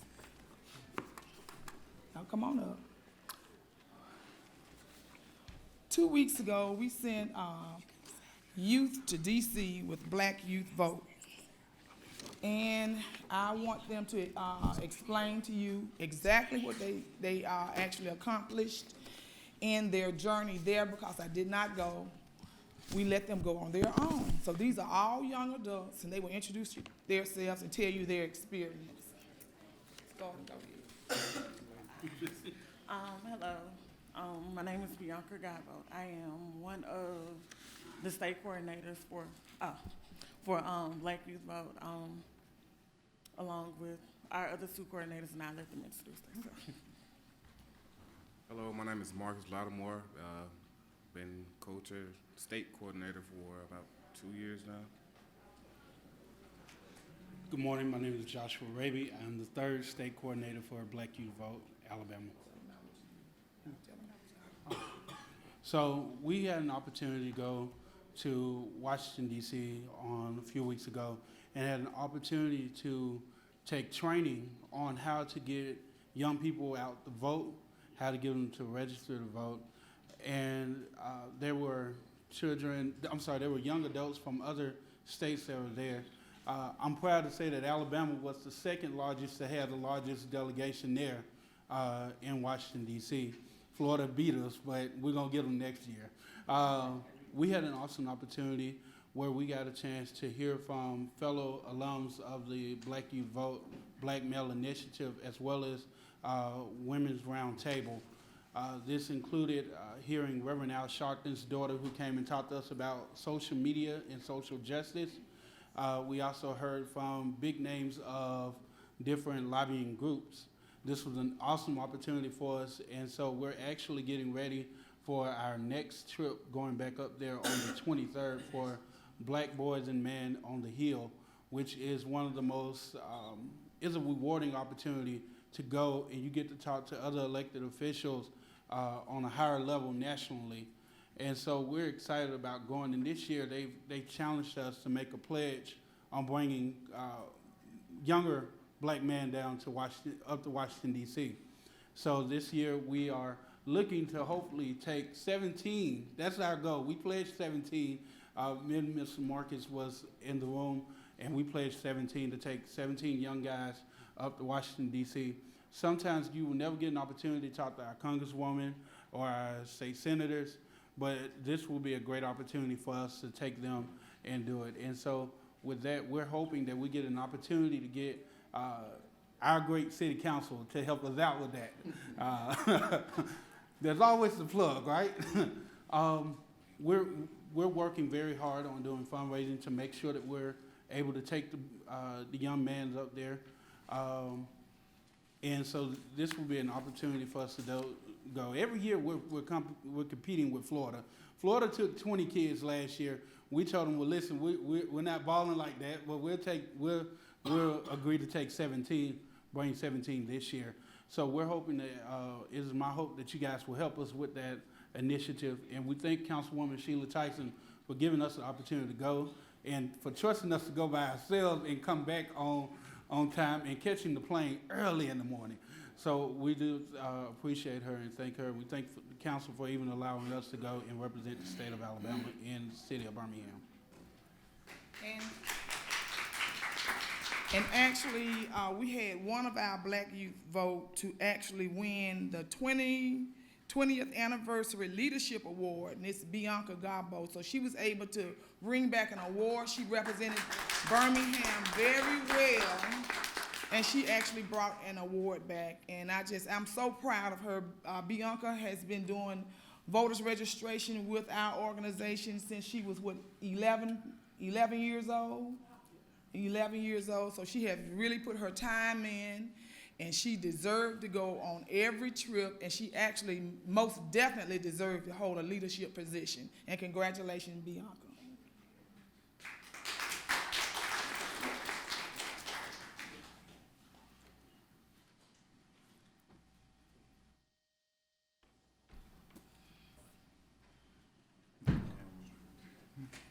Council Tyson, you have two. Okay, that's it? Yep. All right, that concludes our presentations. The minutes are not ready from February 16th through May 3rd. Let's move with the consideration of the consent agenda, Madam Clerk.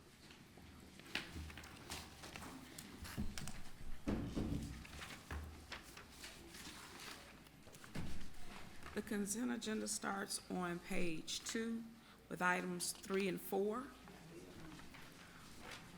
On page 3 with items 5, 6, and 7. Page 4, items 8 and 9, and items 10 and 11 were added to the consent agenda. We go over to page 6. Item 16 was added to the consent agenda, and in item 18, the address was corrected. It is 2817 30th Avenue North instead of 1700 Avenue E and 1721 Avenue D. Okay. Also on page 6, we added item number 18. On page 7, items 19 and 20, 21 and 23. On item number 21, there was also a correction. The project is for the Village Creek Greenway instead of the Pleasant Grove Safe Routes to School project. On page 8, items 24 through 29. On page 9, items 30 and 31. On page 10, item 32. We'll add 33 to the consent agenda. And 34. And 34 on page 11. So you're gonna add item 33 And 34. and item 34. Okay, item 34 is on page 11. And also on page 11, items 35 through 37, and item 38 was added to the consent agenda. Okay. On page 12, item 41, and that completes the consent agenda. All right, do we have, Move any? the item. Second? Boyd Austin, Okay. ready to vote on the consent agenda.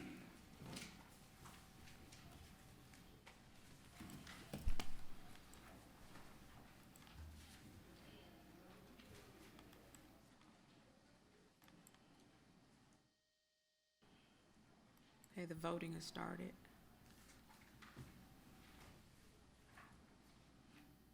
Okay, I think everybody's voted, okay. That item passes. Let's move for unanimous consent for this travel. I have Counselor William Parker, City Council, Atlanta, Georgia, $1,011.79, May 13th through 15th to attend UNESCO meeting. Council Parker, City Council, New York, May 17th through 19th to attend UNESCO National Park Legislation, $2,247.03. And then Councilor William Parker, City Council, DC, $768.97, May 22nd through the 23rd, 2016, to attend UNESCO Department of Interior. Move. All in favor, let it be known by saying aye. Aye. All opposed? Okay, Vote aye. now, okay, thank you. All in favor, let it be known by saying aye. Aye. All opposed? All right, that passes. Then we can go back to item 2, I think. Okay, item 2. Well, hold on one second. Mr. Patton, is the mayor ready? He went out. Okay. Well, we'll go back to that when he gets back. Okay, item 2, yes. Item 2. All Yes, right, ma'am. item 2 is a resolution setting a public hearing on Wednesday, May 25th, 2016 at 6:00 p.m. in the council chambers on the mayor's proposed budgets. Move the item. Second. Lundy, Hoyt. Do we have any speakers to this item? We're ready to vote. It's just setting Voting the has public started.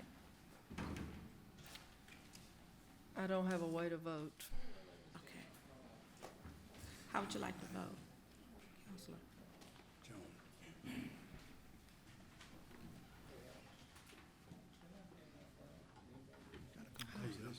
Thank You you. gotta move down with us.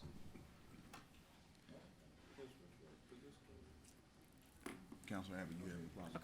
Okay. It's She got it. fixed. All right, that item passes. Next item should be item 12.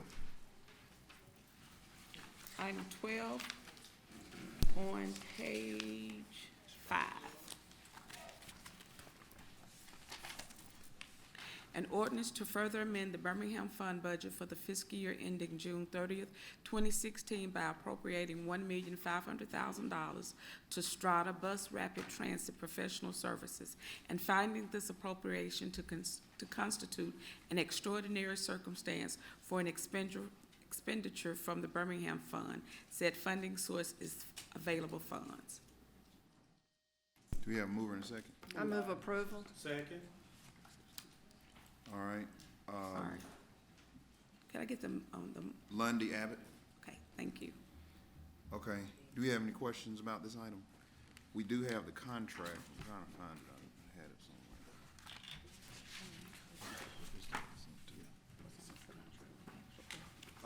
Do we have any questions? Anybody have any questions about this? Mr. President, I do have one Counselor Adams. question. We had discussed taking the money from the Birmingham Fund and then putting it back when the property was sold, that we've been waiting and waiting and waiting for the property to be sold, and I didn't see that language in here. Is that language we would not normally put into What is it? something like this? Can you repeat that? Yeah, we discussed this and talked about that originally we were waiting on the sale of property to provide the funding. Okay. The property has not sold. We were going to take the money from the Birmingham Fund with the commitment that we would put the money back when the property was sold, and I just didn't see that language in here anywhere. So, Well, let me say this, we're gonna have to have Mr. Patton speak to it, or Mr. Barnett, but I don't think that the language would be in this contract. I guess it would be in the, resolution or something. I don't know how we do that. Mr. Barnett? Well, Mr. Patton? when the, when the properties are sold and they will sell at different times, we'll bring them as an appropriation to the Birmingham Fund at that Okay. point. okay, well, I just didn't see it, and I knew that that was what we had talked about doing, so, thank you. And Councilor Abbott, just for your information, we had a meeting last night, and we have one piece of that property for a little over 500,000 that is just about to be sold at, in the next, I don't know how long, but soon, because Yeah. it came before Budget and Finance. Yeah, I just wanted to make sure that the commitment was still there to put the money back. Yeah. So this approves the contract. Is it, Mr. Patton? sir. Okay, because I'm trying to. Okay, for the contract. All right, so, all right. Do we have any other questions? We're ready to vote on item 12. Vote has started.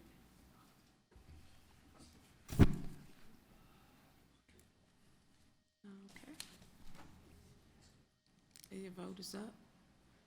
That item passes. Next item.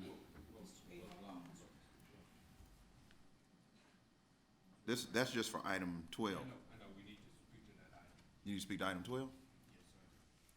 Okay. To the council, this item 12 is an appropriation from the Birmingham Fund based on extraordinary circumstances. The ordinance setting up the Birmingham Fund says there's supposed to be specific wording in that ordinance that's not present.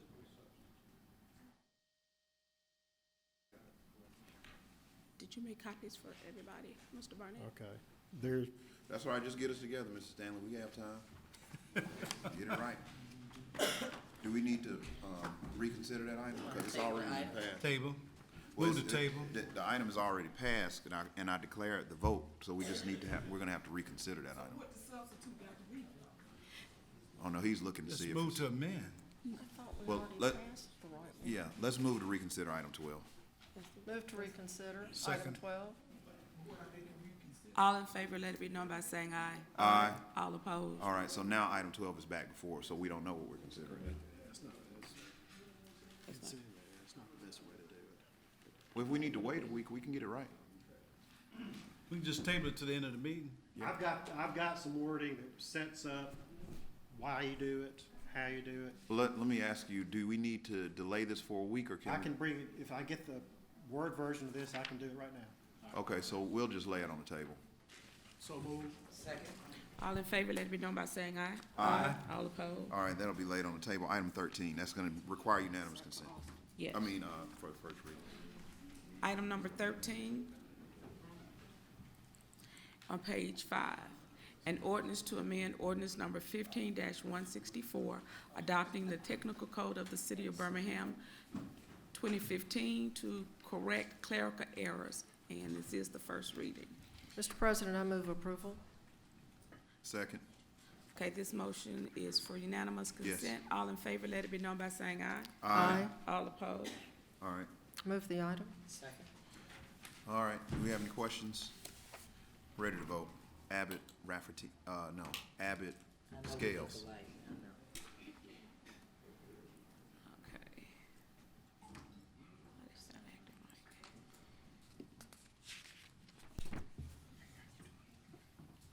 Okay, the voting has started.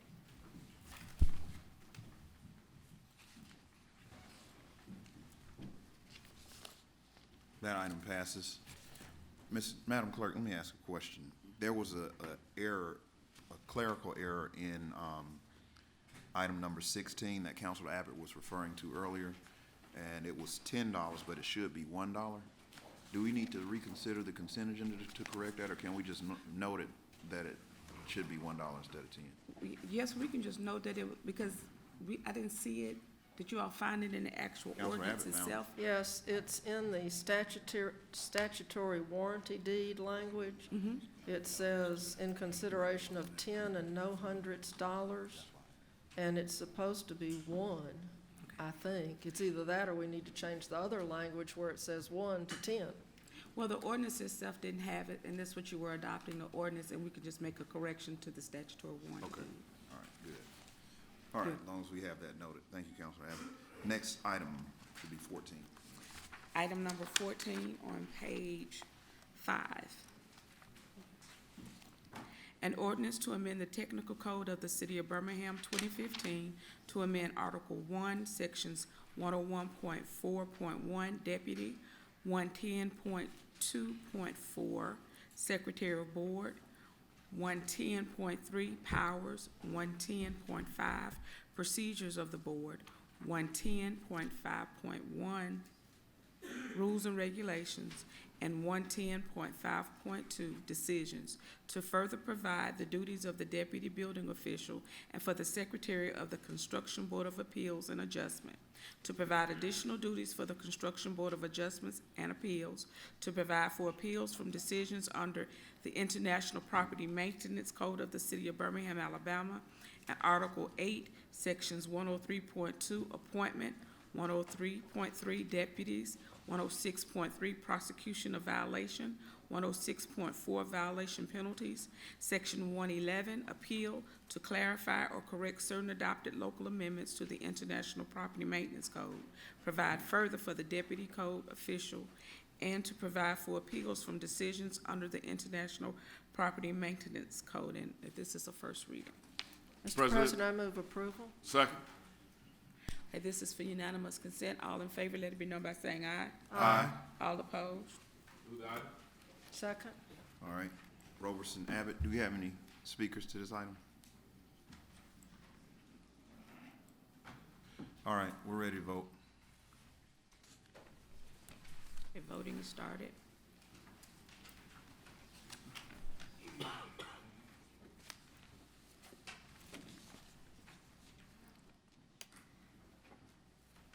Councilor Tyson? Oh. I mean Councilor Scales, so she's not over there. I see. Thank you. The vote is up. That item passes.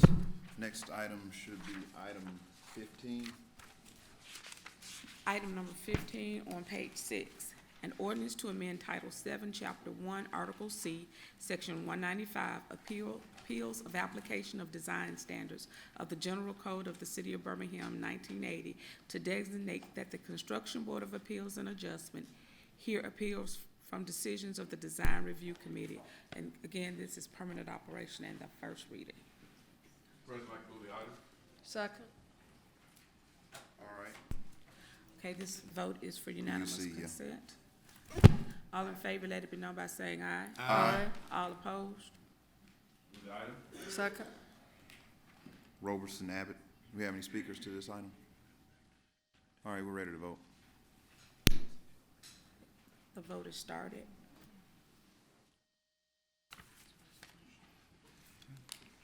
Next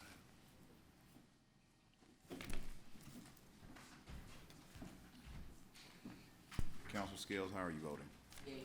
All right. You mark her down as a yes vote. Okay. That item passes. Next item should be 17. Item number 17 is on page 6, is an ordinance renaming First Avenue South from 12th Street South to 16th Street South, Birmingham, to Willie Mays Drive. This is an item of permanent operation, and it's the first reading. Also, you should have a revised copy of the ordinance. Okay.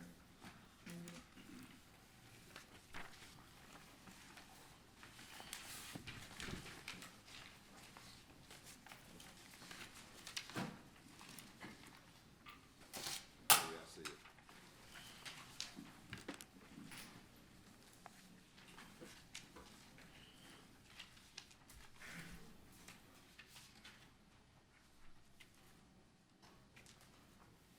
Mr. President, Councilor Abbott, we have mover and a second. I move approval. Unanimous consent. All in favor, let it be known by saying aye. Aye. All opposed? All right. Move the item. Second. All right, Councilor Abbott. Yeah, I just wanted to ask, since this is a permanent name change to the roadway, if all of the businesses on that roadway have been contacted to make sure it's not gonna cause them undue harm or lots of money because they have to Yeah. change everything they own to a new street name. President, can I? Council Tyson. Yes, Ms. Bernard, could you come up, please? Julie Bernard from the Law Department, and I believe Mr. Body, who is with the Friends of Willie Mays to advance the item, is here, and he can speak to what contact has been made, if he will. And I guess also the Postal Service, since I think those are the entities that usually have a problem. Good morning, Mayor, City Council President Austin, City Pro Tem Hoyt. My name is Walter Body. I'm here to speak on behalf of the Friends of Willie Mays. With regard to the question, first, the section only covers B&A Warehouse. B&A Warehouse has given their approval for the renaming of the street. The reason I say that it only covers the B&A Warehouse, you know, sometimes people say it is you have a coming together of a perfect storm. Well, I like to phrase this as a coming together of a perfect community group. Several community groups came together, one being the owners of the Barons Don Logan and the MS Society each year commissions a portrait to be done in honor of one of the Birmingham community leaders. Mr. Logan was the selectee on last year, and rather than having a portrait of himself done, he asked that a statue be done in honor of Willie Mays, because he's a large supporter of Mr. Mays and a large supporter of baseball, obviously. As well as several years ago, Coca-Cola got involved in several community projects involving Willie Mays and Mr. Mays. I was also, in that coming together, we felt that it would be the perfect time to, one, pay the perfect homage and respect to Mr. Mays, a pillar of the Birmingham community and what he has done for baseball, not just in our community, but across the world. Not just with baseball as well, what he has done for us as human beings and to mankind. So there is a statue that is ready to be erected on the site of Regions Baseball Field, which is the other location for approval. So the two locations would be the B&A Warehouse and Regions Baseball Field. Both of those have. Okay, but the renaming goes from 12th Street, which is where the old A&P warehouse is, Yes. to 16th Street, and you're saying that the only operating business on that stretch is B&A Warehouse, and everything else is closed down or gone out of business, or what? The question was about the business's agreement for the street name to be changed. The businesses on that street have agreed.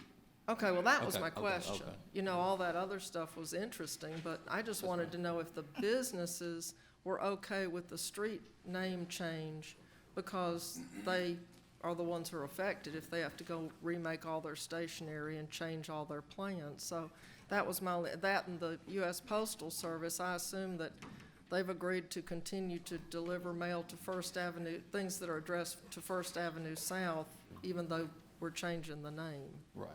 Okay, that was my concern. Okay, I'm sorry. Thank you. All right. Another question? Move the item. Second. It's already been moved. Oh, it's been moved. We're ready to vote. The vote has started.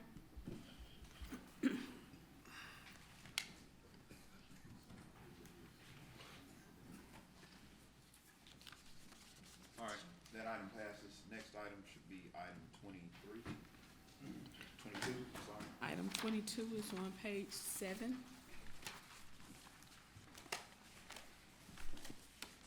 A resolution encouraging the mayor's office to support the efforts of the Alabama Bicentennial Commission and resolve to form a community celebration committee to support the statewide and local observances and celebrations of the bicentennial of the state of Alabama. Move the item. Boyd, Parker, Councilor Rafferty? This is just part of the due process for the city of Birmingham to move forward to establish their centennial, is for the council to make a request of the mayor, and this is a formal request. At this point in time, every other large municipality in the state has become a part of this commission, except for the city of Birmingham. And so I think, considering that the celebration starts in 2017, we kind of need to get moving. So that's why I moved the item forward for the council to take the proper action. Move the item. So, Oh, it's already before. So, we're gonna, the question that I sent you when I saw this was, the composition of the committee. I just wanted to know, who's gonna serve on the committee and all of that, because the only thing that we have is you're saying you're encouraging the mayor's office to support the efforts At and the to direction form a on the, community celebration committee. But I'm just trying to figure out how large is the committee, how many members, all of that. if you go to Alabama, and actually I gave all that information to the mayor after I went to the conference on this a couple of 7 months ago. That's actually on the Alabama 200 website, and it gives all the criteria that the city's supposed to bring, but it's actually supposed to be a cooperative action between the council and the mayor's office. Well, what I'm saying is, That's a so decision all this between the council resolution and the mayor. is right now is just, we're Let- basically encouraging the mayor, which needs to say the mayor, to support the efforts of the Alabama Bicentennial Commission. That's it. The mayor is the trigger to start the movement forward on the commission. Have you talked to the mayor about this? Yes, I've met with the mayor, I've met with Mr. Patton as well, and gave all the information. Mr. Mayor, we met in November. This will be a joint effort between the mayor's office and the council. I think what the council lady wanted to do is just put the city on record as supporting it, but it would be up to the council in conjunction with the mayor as to what form that support takes and who would represent the city. And I have no problem with the council taking the lead or directing my office to take the lead. So we don't, so right now, this is just encouraging, but it needs to say encouraging the mayor, not his office, him. You know, we don't want to violate anything. So we just need to instead of saying the mayor's office, encouraging the mayor to support the efforts of the Alabama. Can we make that change in the actual resolution too?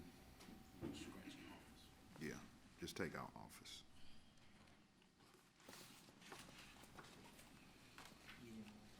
And then we'll get, I guess, Councilor Rafferty, you're just gonna, keep us abreast. I guess we need to talk about this, Councilor Rafferty, at the next, committee of the whole meeting, probably. And I would think that it needs to Go ahead. come in. Well, thank you, Mr. President. And I would think that it would need to, that the committee, beautification committee would need to weigh in on this as well. So do we need to send this to the committee? Actually, What do you, Do you have what you have recommendations? I want to hear the council. Go I ahead. think she's going to say something. well, actually, with the bicentennial, this is more of a historical. It would be more educational aspect as well as economic development. But it really should be the council needs to sit down and the mayor needs to sit down with the stakeholders and decide how we're going to do it. So do we need to refer this to committee of the whole? Is that what we need to do? I had a question, Mr. President. Because I had some questions. I know everybody does. I think the best thing to do is refer it to the committee so we can talk about it before we actually have to vote on this. Right. Councilor Scales? Yes, Mr. President, because if I am accurate and I'm, again, I stand to be corrected if not, but I thought that this had to deal with the celebration of the Confederacy. Is that true, Counselor? No, it has to do with the 200th anniversary of the bicentennial of the state of Alabama. Okay, so what I'd like to do, Mr. President, is I think it should be referred. I'd like to look at the information provided. I'm certainly not going to support anything that I believe has to deal with our history that wasn't likable to what we look like demographically today, especially if the city of Birmingham is to support it. So, Mr. President, if it could be referred, I think it'd be great. If that's not the case, that's why I'm saying, to me, there's no dumb question, the only one that I don't ask. So if it has nothing to do with Confederacy, then that's fine.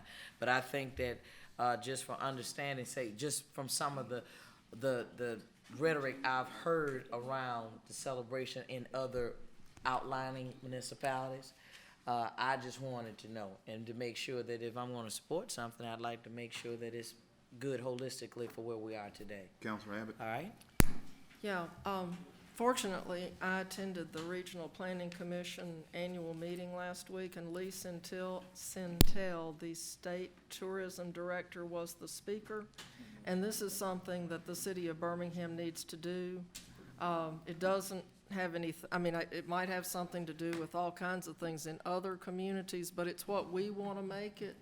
But we do need to participate, because we don't want to be the largest city in the state and be doing nothing, which is, I guess, what our plan is right now. So I think it is important, and from what I understood from listening to his speech, there's funding available to help with the promotion of events for the bicentennial. So we certainly need to check that out, but this is something the city needs to participate in, And I believe.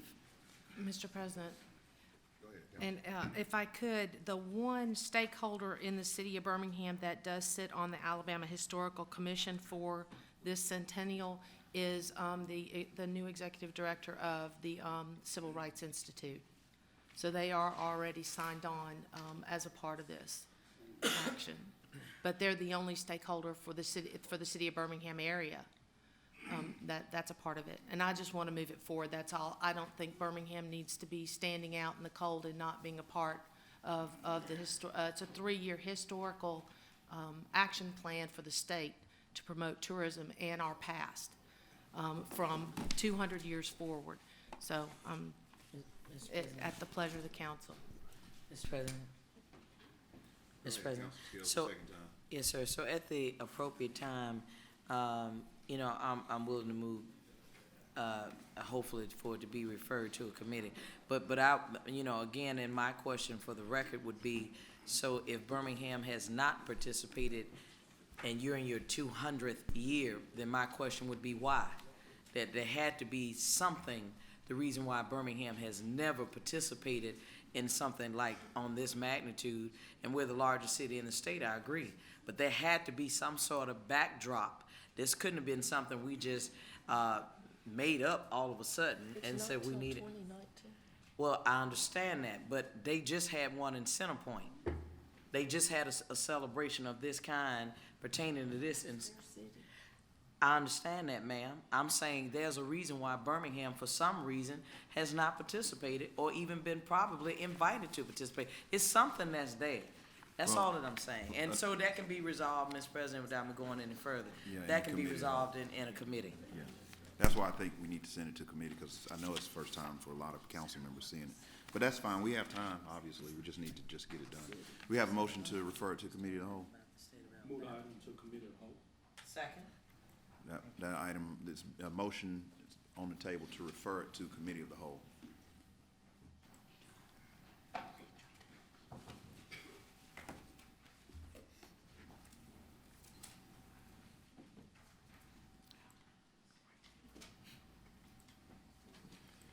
Do we, okay, we're ready to vote. Okay, give me 1 second.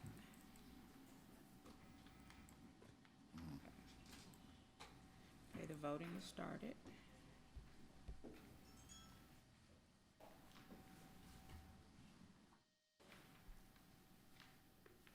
Councilor Lundy.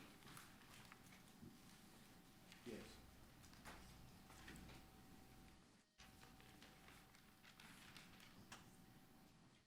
And then the vote is up. Council President. That item passes with 1 no vote from Councilor Roberson. Next item, and we're gonna, next item. Okay, did you want to go on and handle item 38? Let me Is see. the consideration of the consent agenda?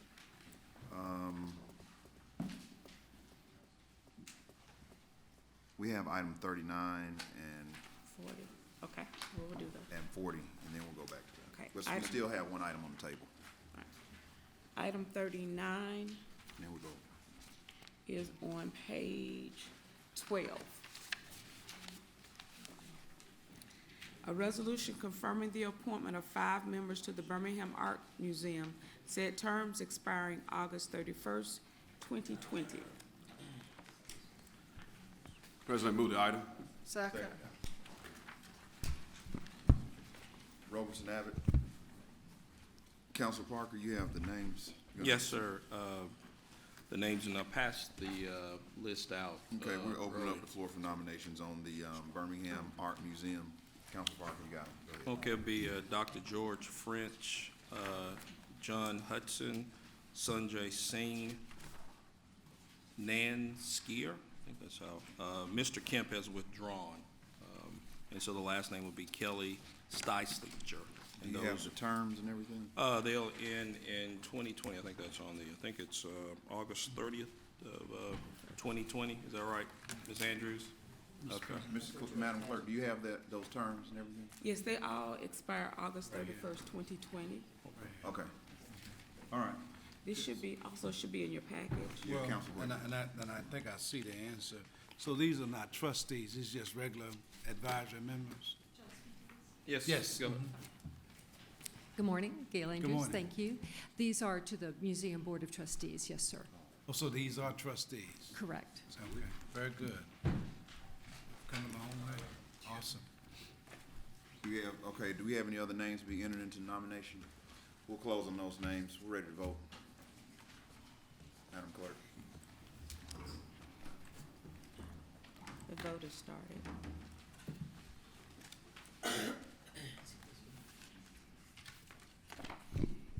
Councilor Rafferty.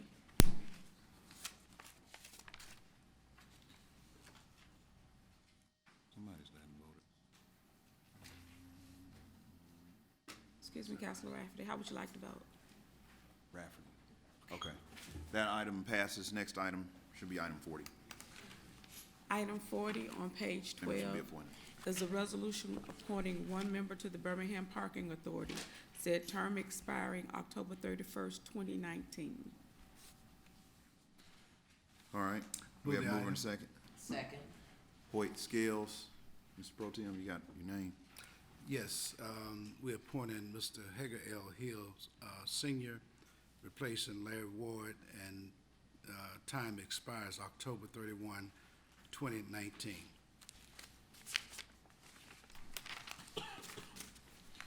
Do we have any other names to be entered into nomination on this? We'll close on Mr. Hill. We're ready to vote, Mr. Clerk, Madam Clerk. Voting has started.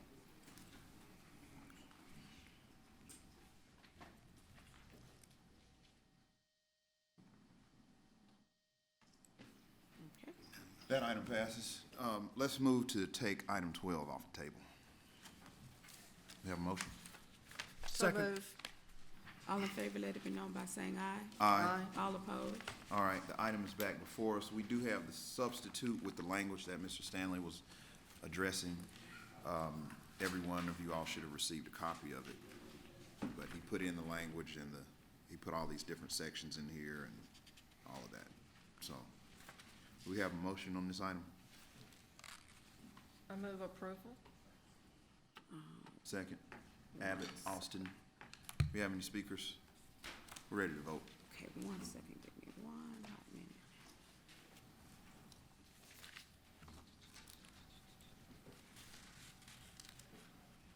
Thank you.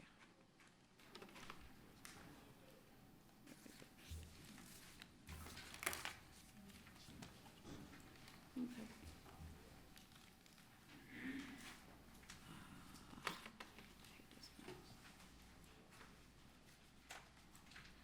All right, and it was Counselor, I'm sorry, the motion and second was Counselor, Austin and Abbott. okay. Shirley Abbott lost. Abbott, Austin. All right. Ginger's poking it. I don't think it matters. Okay, that vote is started.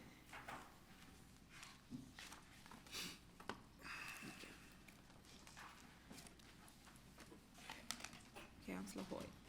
That item passes. Next item, we have the addendum item, that's one. There should be another one coming. I don't know where it is. You should have It's just 42 and 43. I don't have 43. All right,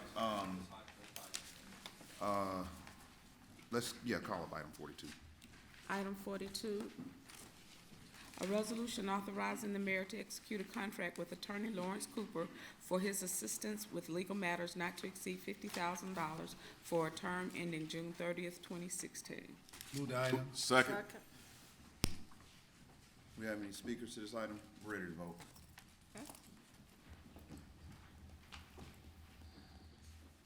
Voting started.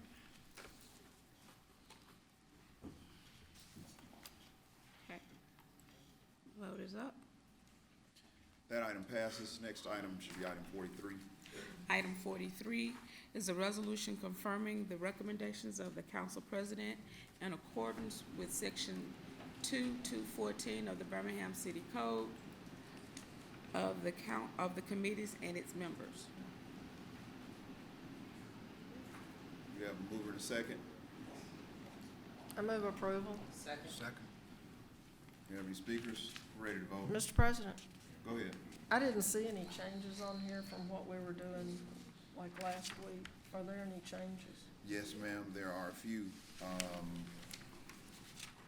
There's another committee, a new one called Environmental Justice Committee. Councilor Parker is the chair, and Lundy and Roberson are members. The Public Improvement, Beautification, Park and Rec are all one committee. Councilor Tyson is the chair, Scales and Hoyt are members, and I think those are the only changes. Well, I'm glad you told me because I didn't notice it. Those are the changes. Oh, and then Public Safety and Transportation, one of the members was rolled off to another committee, and Councilor Rafferty is on Public Safety and Transportation Committee. And Hoyt is on Administration. That's the change there. So when is this starting now? As soon as we vote on it. All right, we're ready to vote. Any other speakers? Move the item. Well, you already moved. We are. It's Okay. already before us. We're ready to vote. The voting is started.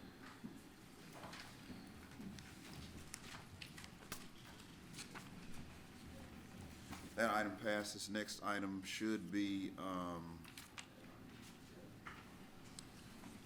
what is, Oh, Mr. President, oh, no, we got the one off the table. It is it's this contract with Strata. That's the other item. Right. That, do you all want to take that up now? I mean, well, we voted on the appropriation, but we didn't vote on the contract. And so the contract is before us now, and we need to bring it up by UC to discuss it and vote on it. Move the item. All in favor, let it be known by saying aye. Aye. All opposed? All right, we have a motion. Move the item. Scales, Lundy. All Do in we have favor? any questions? We can't, I don't know if we have any speakers, but do we have any questions? All right, we're ready to vote then. Anybody All in want to- favor, let it be known by saying aye. Aye. All opposed? Okay, so we didn't, the system isn't working again or something? Well, we did by unanimous consent. It wasn't on and it didn't up, so. Yeah, we did unanimous consent to bring it up the first time. And then that was your second motion to vote on it. Oh, so we just did it by UC instead? Right. All right, that's fine, it passes. Then we're back to, Mr. President, Councilor Abbott. I wanted to make a motion to reconsider item 17. Apparently, the businesses between 12th and 14th were not contacted about the address change or anything. Only the ones between 14th and 16th were contacted. So my thought was that we should reconsider it, put it off for a week in order for those businesses between 12th and 14th to be contacted about the change. Councilor Tyson, you heard what Councilor Abbott was talking about? Yes, where's Ms. Bernard?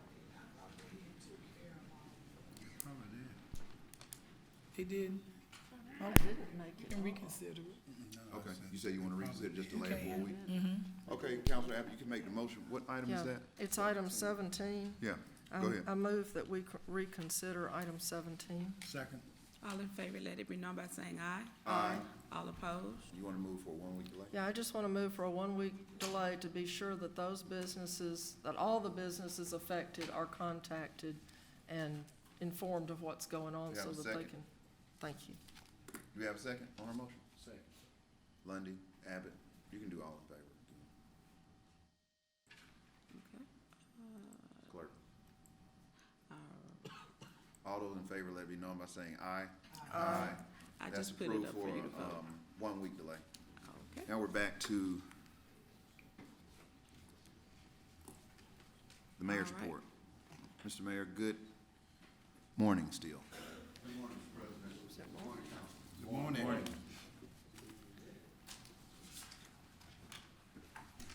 Under the Mayor-Council Act, I'm required to submit to the council a budget along with the budget message. This morning, I would like to present the budget message. The city of Birmingham has seen many successes this fiscal year.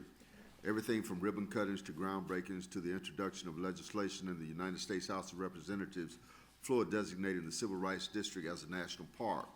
The momentum designating the civil rights, the momentum and progress throughout the city is the product of hard work of men and women, the result of public-private partnerships, and the belief by many that this city is the heart and soul of the state and worth the investment of time, money, and energy.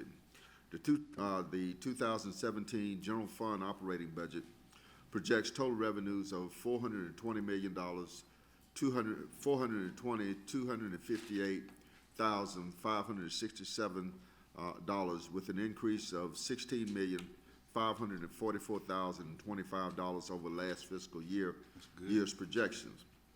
An increase in ad valorem tax, business taxes, and a charges for services increase make up the increased revenue. In this budget, we are focusing on our two greatest assets, our employees and our neighborhoods. Our employees have progressed and evolved at a time where we are expecting more efficiency and productivity out of each department. The fiscal year 2017 budget includes a 1% cost of living increase and a 5% merit raise for all eligible employees. Our neighborhoods and communities are the backbone of this city. The neighborhood and community officers are our street-level eyes and ears. They give us direction and tell us the true needs of the community. With that in mind, we are increasing the neighborhood funds to $5,000 per neighborhood rather than the $2,000 they have been receiving. This money can be used for small but impactful projects and events in the neighborhoods. This year, we have pushed a massive cleanup and revitalization effort that has seen over 400 structures torn down and thousands of acres and lots cleaned throughout the city. Our hope is to continue this effort with $1,403,000 in weed abatement money projected and over $1,287,000 in demolition budgeted.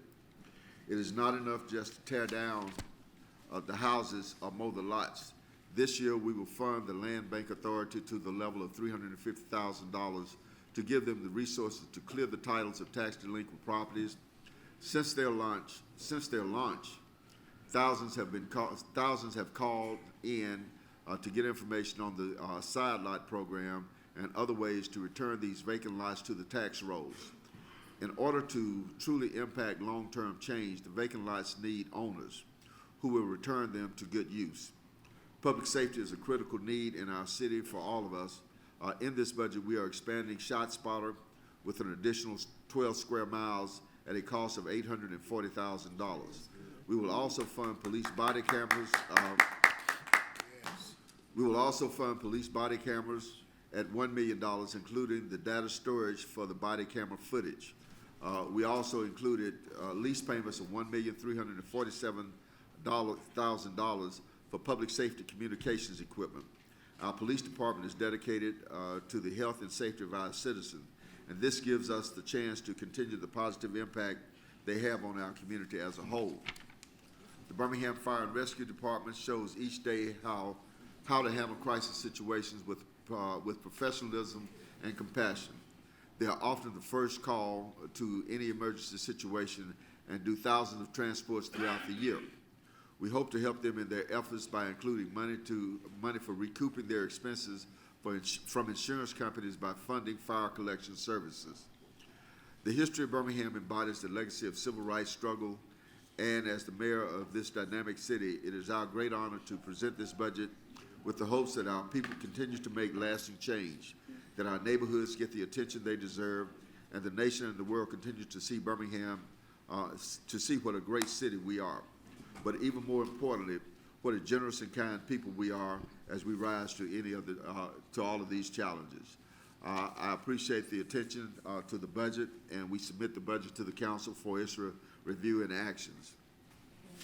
In other information to the council, City Employee Family Fun Day will take place next month, and we will host all the employees at a Family Fun Day. Here to give us more information is Carolyn Johnson. Is Carolyn present?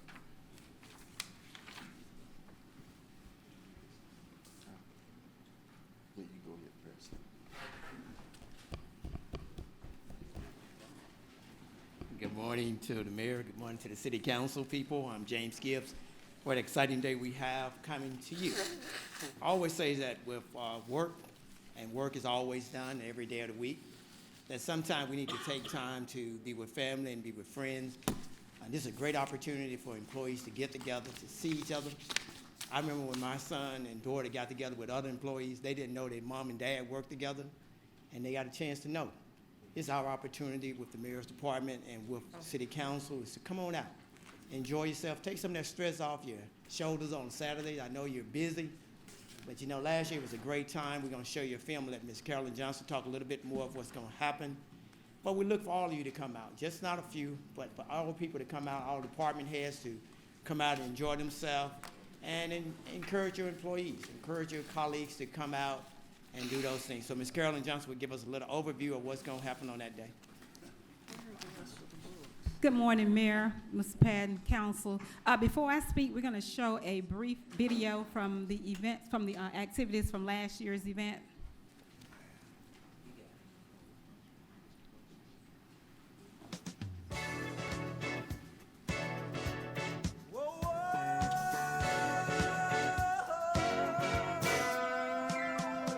It's that time of year again, a time when employees with the City of Birmingham get to sit back, relax, and enjoy the fruit of their labor.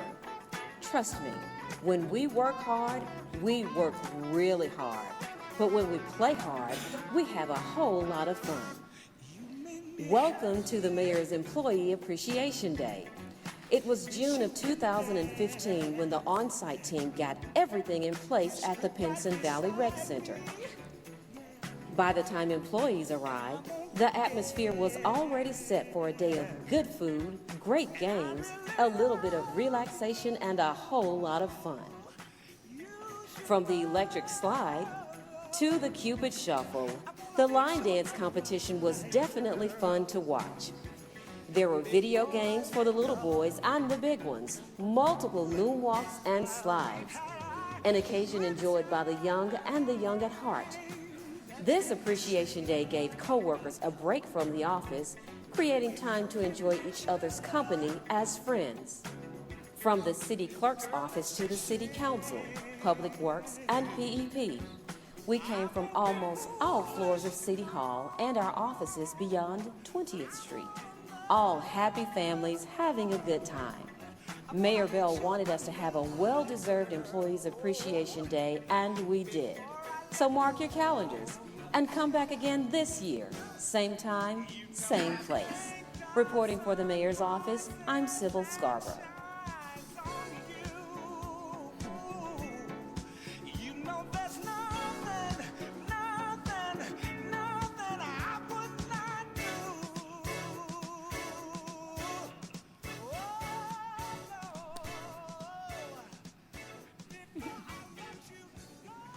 Okay. Well, as you all can see from the video, we had a wonderful time. It was fabulous.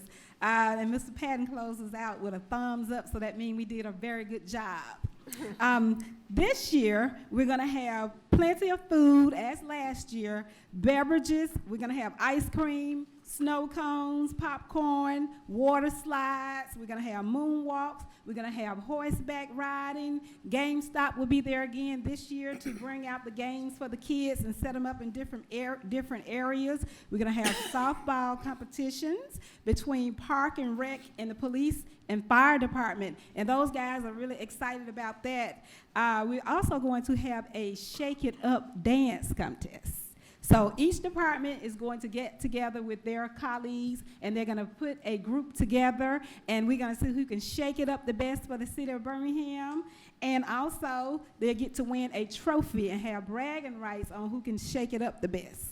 So we are looking forward to all of you all coming out and participating. Like James said, this gives us a time to come together as employees, put aside all titles and everything like that, and we just have so much fun. The food is always good.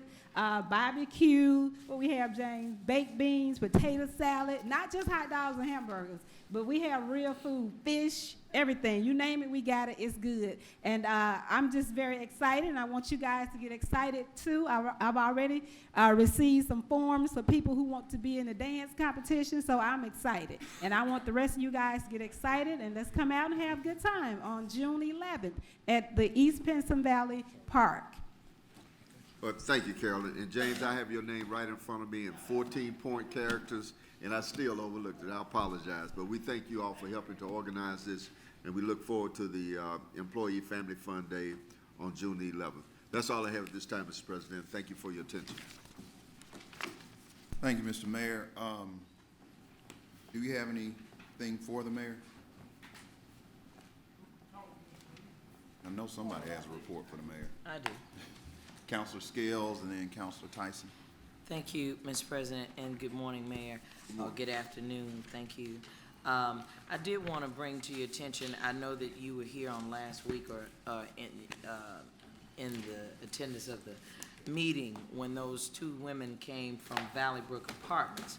I did want to reiterate the fact that there was a shooting or a shootout that occurred, Mr. Mayor, in that apartment complex the following day. As a result, one of the young men died, and so one of the things that I asked the chief, because obviously I'm not going to give him a directive, but I am respectfully, Mayor, asking you, I am willing to put some money or to pay for shot spotters for District 1. I had no idea that shot spotters basically stopped in the Woodlawn area and did not come on up Parkway East. And I'm interested in that because my husband happened to be in the Roebuck Shopping Plaza, which is in District 2. Young man was shot in broad daylight Saturday, and in front of some children and people who were in the shopping center over there in that Roebuck Shopping Center off Roebuck Parkway. And so, Mr. Mayor, if you don't mind to kindly work with me. I'm willing to work with you to give whatever money that's necessary to get us some. I know that we talked about maybe incrementally having them, but we got to do something, Mayor. And I'm not, and like I told one of the TV stations, I'm not into trying to point fingers at any one individual, any one department, or whatever.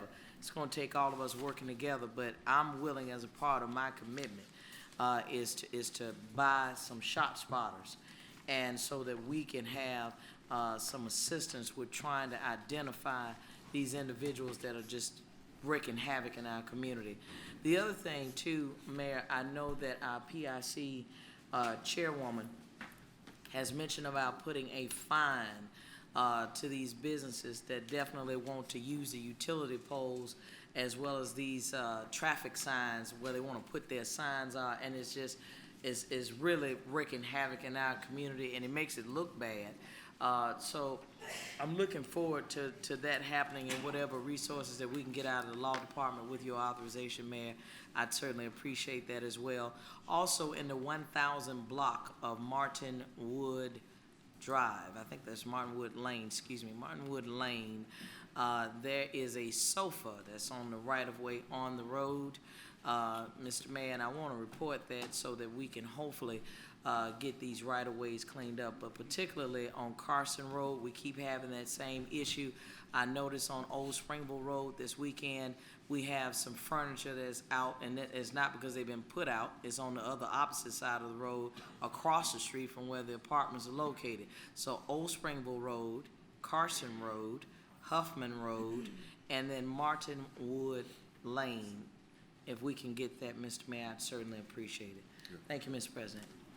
Mr. President, as, just on the shot spotter, in my budget message, we have included funds for the expansion of the shot spotter system, and the council had addressed that issue several weeks ago when we met with the police chief and his executive staff, and we are going to expand the system. And we'll be working with the council in each district to come up with support for the shot spotter system and to give us increased coverage throughout the city. Well, thank you, Mr. Mayor. I look forward to that. Thank you, Mr. President. And I know Council Tyson has some. Let me ask you something, Mr. Mayor, on that same note. I know that we have, in some council members have PIC funds. Those funds can be applied to purchasing the shot spotter, right? Yeah. I thought so. Okay. All right. Okay. Council Tyson? Yes, thank you. Good morning, Mayor. Good morning, councilors. Good morning. 1660 17th Place Southwest. The grass need cutting. The resident is not cutting his grass, and it had got up really high, and the owner refused to cut the grass. The apartments that's across the street from 10, 16, 17th Way Southwest, it's actually a tree that has actually split in half, and it will actually, it's gonna fall on the apartments or the neighbor's house, and they would like for someone to come and cut it down, make the owner cut it down, because it has already split in half. Spalding School. Someone bought Spalding School. I don't know whether it was the railroad or who. Actually, they are using it for dumping. They actually have huge, big old rocks and bricks that's out there, and they're just dumping, it looked like asphalt or whatever they digging it up from somewhere. And I can't catch them bringing it in, but they are dumping it all over that back road back there, everywhere. It's just big hunks of big old bricks and look like roads, like they digging up roads or something, and they just using it for a dumping space. And but you can actually see where they have put like a couple of sheds up. So I guess they turned it into a business. I don't know, but it's just really, really, really bad. And also about the cemetery, both of the cemeteries back there. This weekend was Mother's Day weekend. We actually had Demetrius Jackson to go out there and cut the grass because the nonprofit had, have the property and has been doing the best they can, but we have no funding in place for that. But it was in such bad shape last week, and I had to actually talk to him. He went on out there and cut it in order for people to actually go out there and put flowers on their mother's grave, but it was jam-packed out there. But the property is in such bad shape.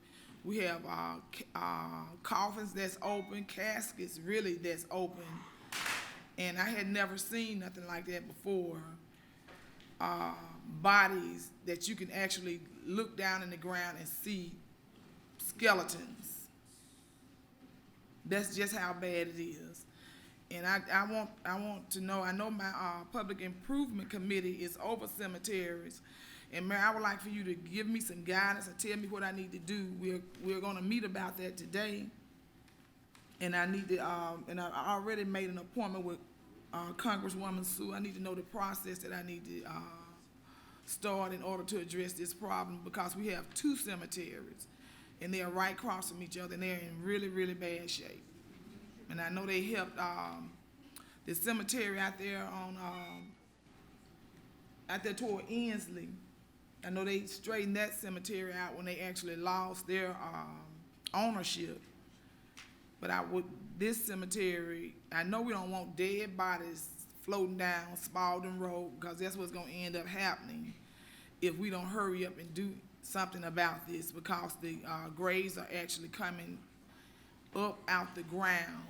I have never seen nothing like that. I thought once you put them 6 feet under, they'll be like there.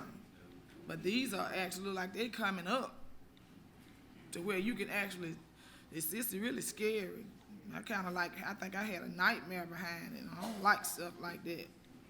But we really need to see it, and we need to go out there to actually look at the property, the city do, to see actually what's going on. Do we have any other items for the mayor? I will say on the budget submission, or the mayor's presented to us, Mayor, I appreciate you getting it to us early. It gives us more time to kind of work on it and digest it, and hopefully we can get it back to you as quickly as possible. But I am excited to go through it and read and see what changes are being proposed and what we can do to work together to make sure we take care of our neighborhoods. I appreciate you having the focus that you've articulated to us today about really working on behalf of these neighborhoods and these communities that need help. So I look forward to that. I know the council has been committed to doing that, and I know you have as well. And it's just good to see that reflected in this budget. I'm sure you would probably like for us to just take this budget and have our hearing and then turn it right back over to you and pass it. But I hope it will be that easy, but I don't think it will be. But I do think that we're making wonderful strides, and so I'm just looking forward to looking through the budget. And again, thank you so much for getting this to us. I think 2 weeks early. I think it was. That's great. Councilor President Pro Tem Stephen Hoyt. Thank you, Mr. President. Mr. Mayor, I really can appreciate having a budget that is community and neighborhood minded. I think it's, as you said, it's far overdue. And so we really appreciate that and look forward to working to make our neighborhoods and our communities better. So, and I can't be any happier than having the shot spotters, because this has been a constant, issue with the community, and it's just, and it's, even last night my wife called the police because, shots being fired, and it never stops. And I have suggested before that when we have situations like that, we got this new robot, this Everbridge, Calling system. Right, calling system saying, listen, you shoot again, we're gonna catch you. And when we do, we're gonna prosecute you, that kind of thing. That message need to go out because we have the capability of doing that. That's our little dashboard, if you call it. I don't know what you call it.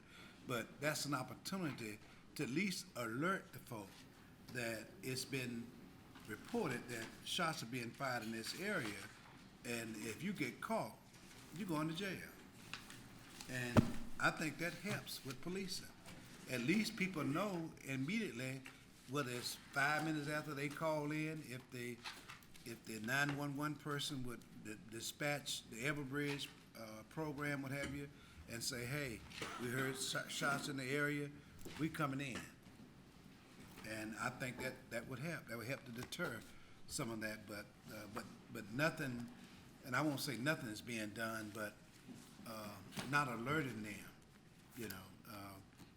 is a problem. So, but I do appreciate what you presented here, and look forward to going through it and digesting it and see if we can't move this. We've got it in record time. I'm hoping that we can pass it in record time based on deliberation. Councilor Scales? Thank you, Mr. President. I did have a couple of more items for the mayor that have already been submitted, but wanted to bring it to his attention.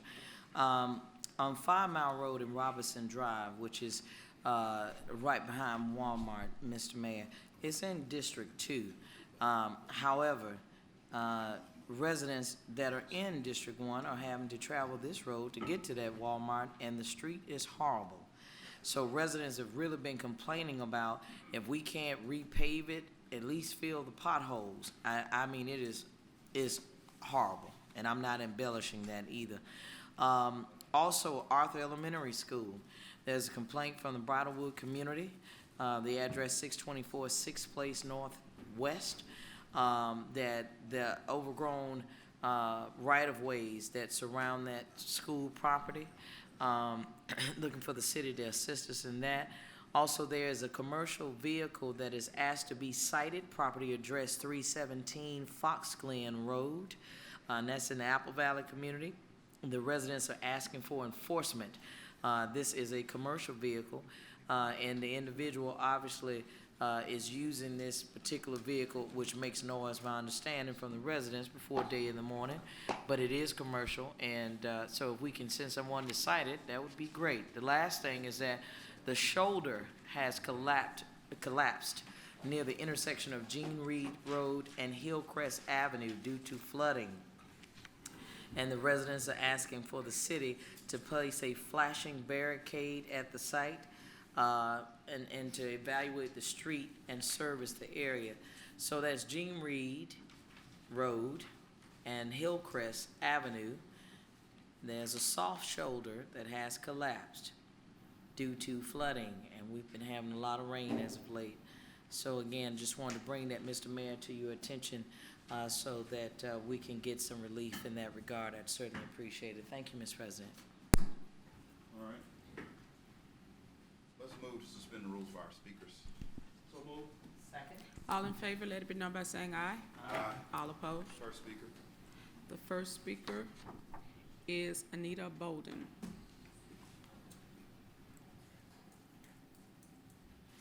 All right, next speaker. The next speaker is Charla Boykin. Ms. Boykin. All right, next speaker should be Ms. Bell. It's Pat Bell. Well, good afternoon, everybody. I want to thank the council for... State your name and address for the record. You have 3 Pat minutes. Bell, 4609 13th Avenue North, Birmingham, Alabama, 35212. Thank you. Okay, thank you. I want to thank the council for sending a message to our governor that in Birmingham, we don't want dictatorship. I thought it might have been better... Thank you. I thought it might have been better to have a new council president, although I'm not disappointed that you remained there.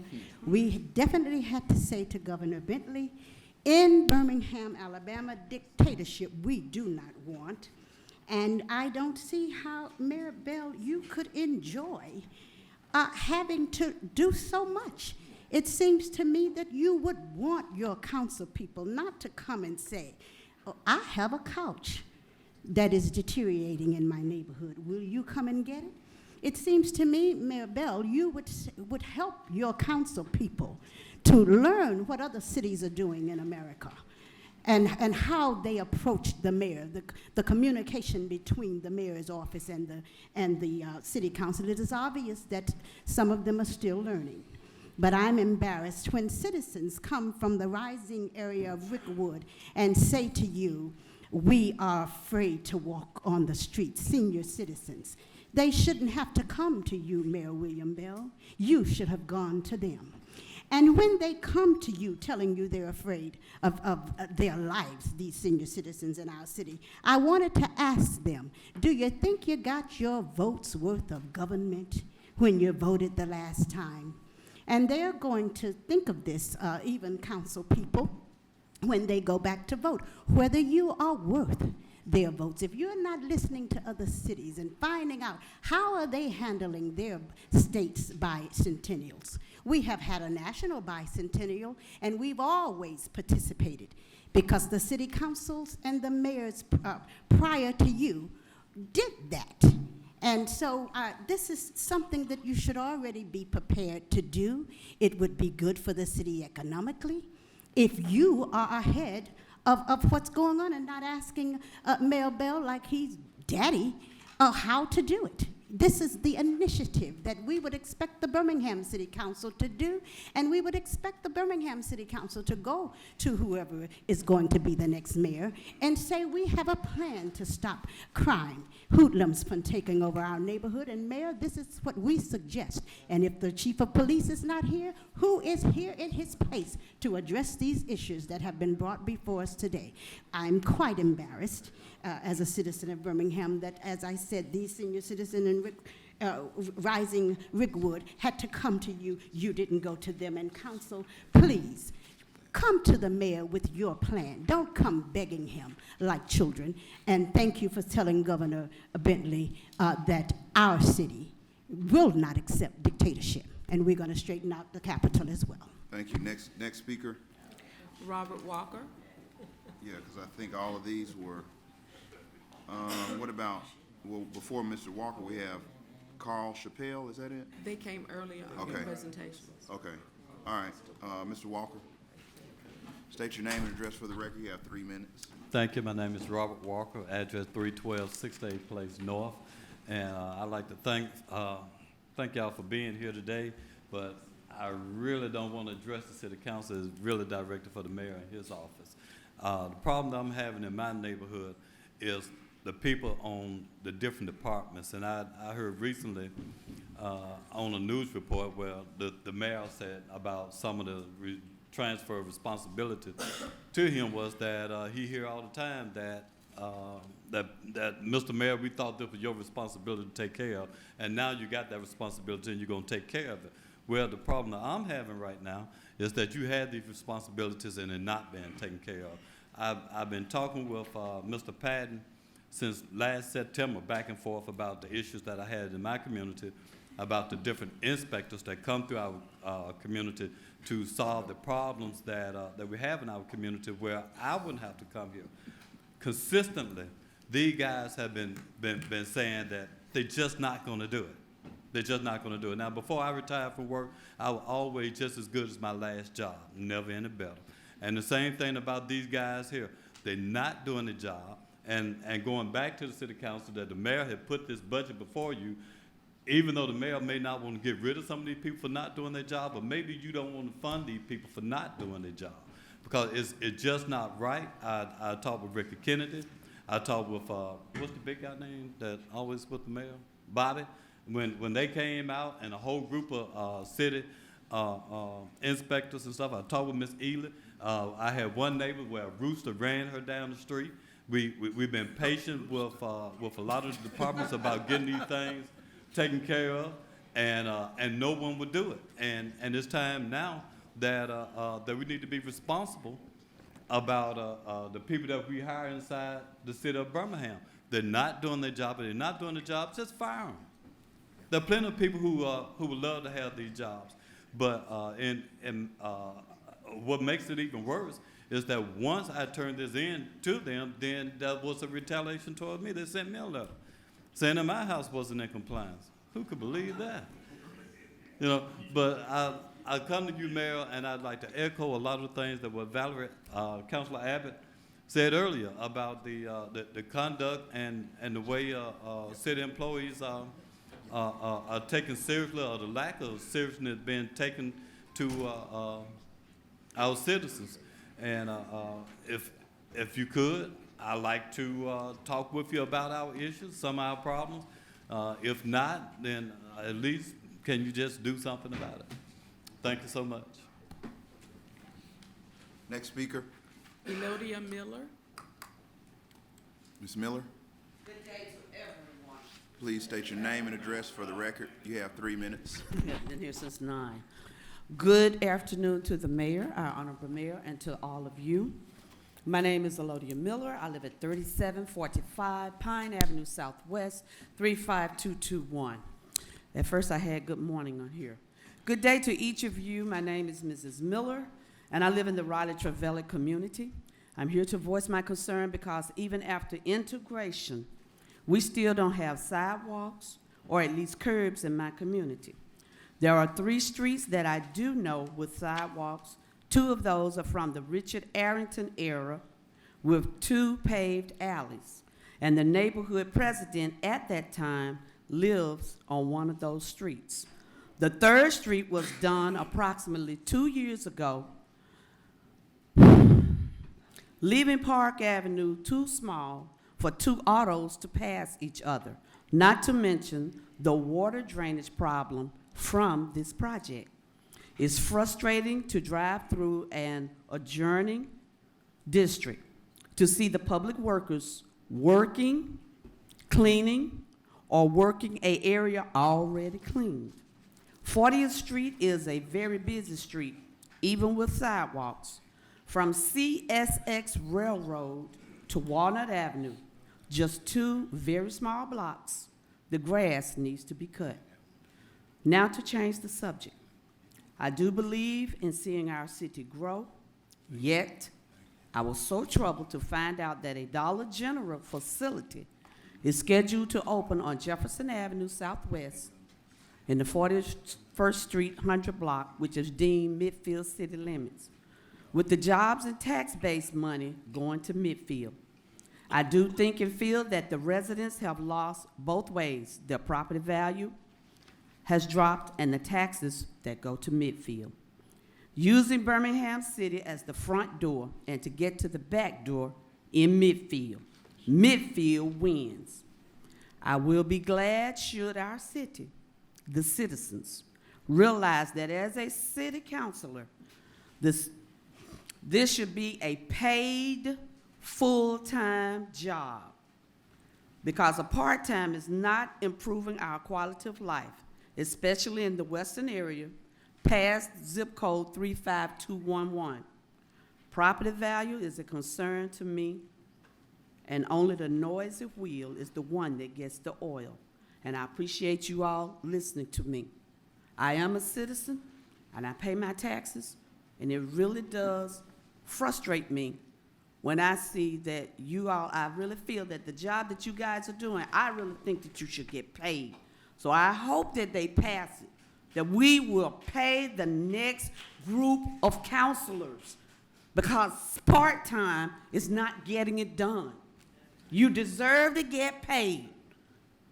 I feel that it should be a full-time paid job with benefits. That's my opinion. And you all have a wonderful day. Mr. President. Thank you. Mr. President, Ms. Miller. Go ahead, Councilor Roberson. I appreciate you bringing those concerns to the table. The last bond referendum that we voted on as a city, Laurel Avenue was one of the streets that were paved. Excuse me, I apologize. Laurel Avenue. Laurel Avenue, Yeah, yes, sir. in Raleigh Trevelle. As it relates to 40th Street Southwest, Yes, sir. that is on the priority list for paving in the next bond referendum. You are right, that area has received a lot of traffic and damage Yes, all the way to sir. the Midfield line and the railways there. That's on the list to get paved in the next allocation that's coming up here next few months. Also, as it relates to the Dollar General, that was brought to my attention. That is the city of Midfield. And as I inquired about that case and that situation, to my understanding, when I talked to Economic Development Office, Dollar General is a private company. Yes. And they have the rights to come in and buy up property to put locations where they deem necessary. And so that's where I got clarity from. Am I a fan of Dollar Generals? I am not.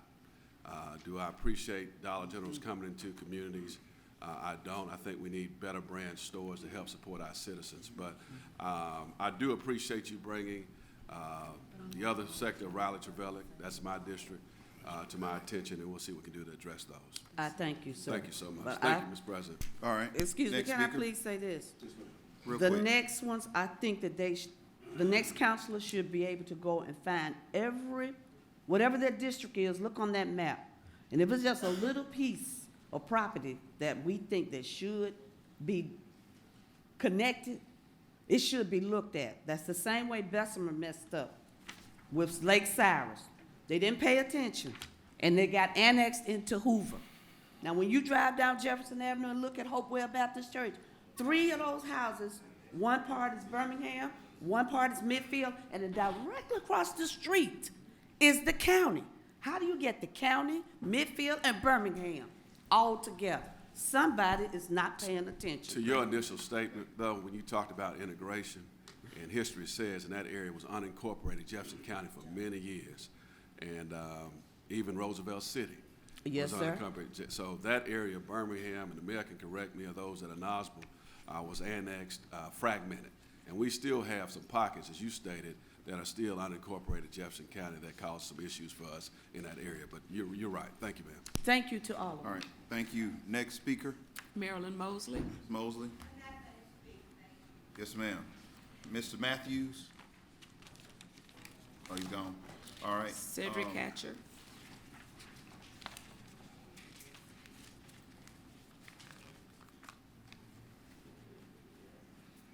Russet, state your name and address for the record. You have 3 minutes. Hey, I apologize, y'all. I was out there talking to somebody. I didn't know my name was coming up. Good morning. My name is Cedric Hatcher. I reside at 2300 5th Avenue North. Just for a moment, I want to put a tag on this for a moment. A lot of problems with very little power. A lot of problems with very little power. You know what I mean? Speaking of power, I've been watching the news lately. You know what I mean? We going for power down here at the City Hall. But we got so many problems going on in this city. You know, Sister Scales mentioned some of them this morning when she talked about life, death. That's one being killed just about every day in the city of Birmingham. And we still struggling for power. I know there's a way to sing right under man. But the rest of that scripture said in the end, that's death. And talks about spiritual death first. I know power and greed and all that kind of stuff, all that's in the scripture. Timothy talks about that. Men loving themselves, interests of me. But I thought we were here to be a servant of the people. To serve the people, not ourselves, you know what I mean? It's just sad to see what I saw a few minutes ago. Over a dozen people stood up here complaining about their neighborhoods. People that have been working all their life, retired, mothers of the church, pillars of the community, up here crying out, we can't get no help. And that's sad. And when none of them from downtown, you don't never see the people from downtown come up here and complain, do you? Because they ain't just getting no grass cut in the old house tore down. They getting brand new bricks, brand new glass, brand new electricians. They getting brand new buildings, built from the ground. Our community has been crying out for a grocery store for 20 years. But on 20th Street, you got a brand new Publix coming up where they can walk out their door into the grocery store. It's just sad, y'all. It's just sad. Speaking of power, if I get all this power, Mr. Mayor, let me tell you, what I'm going to do in the end. Because in America, as a black man, you ain't going to have no power for real. No, you ain't going to have no power. We'll become like we've been a puppet. Not power, but a puppet. Because they ain't finna give you no power. We got a black president. Do he really have power? No, he don't. No, he don't. Not in America. But Donald Trump got power. Donald Trump got power, can disrespect every race, and he's still on top of the ratings. Ain't that something? Let's go on, because I know y'all gonna put me out in a minute. Y'all, you know what's that? In this city, y'all, I'm in Psalms 127, verse 1. Except the Lord watch this city, we watching in vain. I wonder why, y'all, all this violence going on. We got a church on every corner. We got about a half a dozen activists, so-called people, talking about stop the violence. We got y'all politicians in front of TV cameras talking about the violence getting out of control. Why won't God get involved? Could it be the motive ain't right with some of us? It's self-centered. You know what I mean? We just want to be seen and all that kind of stuff. Why don't we go where these people committing this stuff at? Why don't we go get involved for real? Jesus had a relationship with people. I'm in Hebrews 4 and verse 13. He was not a high priest that couldn't be touched without infirmity. Now we got these so-called pastor player pimps, whatever you want to call them, that can't even be touched. Don't want to be bothered with you. But they got on that bus and went down to Montgomery with the mayor, though. Yeah, they were friends then. It's just so sad, y'all. We got to get some silk. Am I really my brother's keeper? I'm going to keep watching my people lack. We don't have adequate health care in the black community. We don't have recreation for these children to go to. What you think they're going to do? They're going to stand on the corner all day and look up to the pimps and the pushers. Do we really care about our own people, the people that voted us in office? Promises, promises, promises, promises. We tired of promises.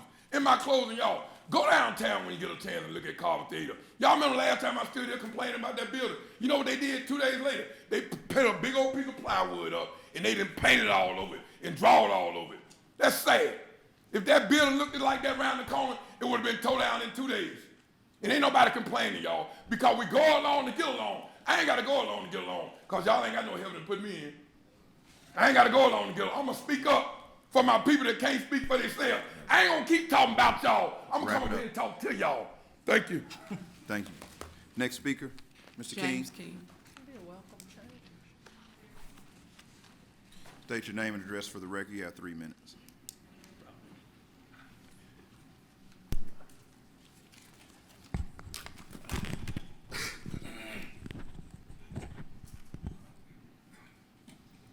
James King, 3554 Church Street, Dolomite.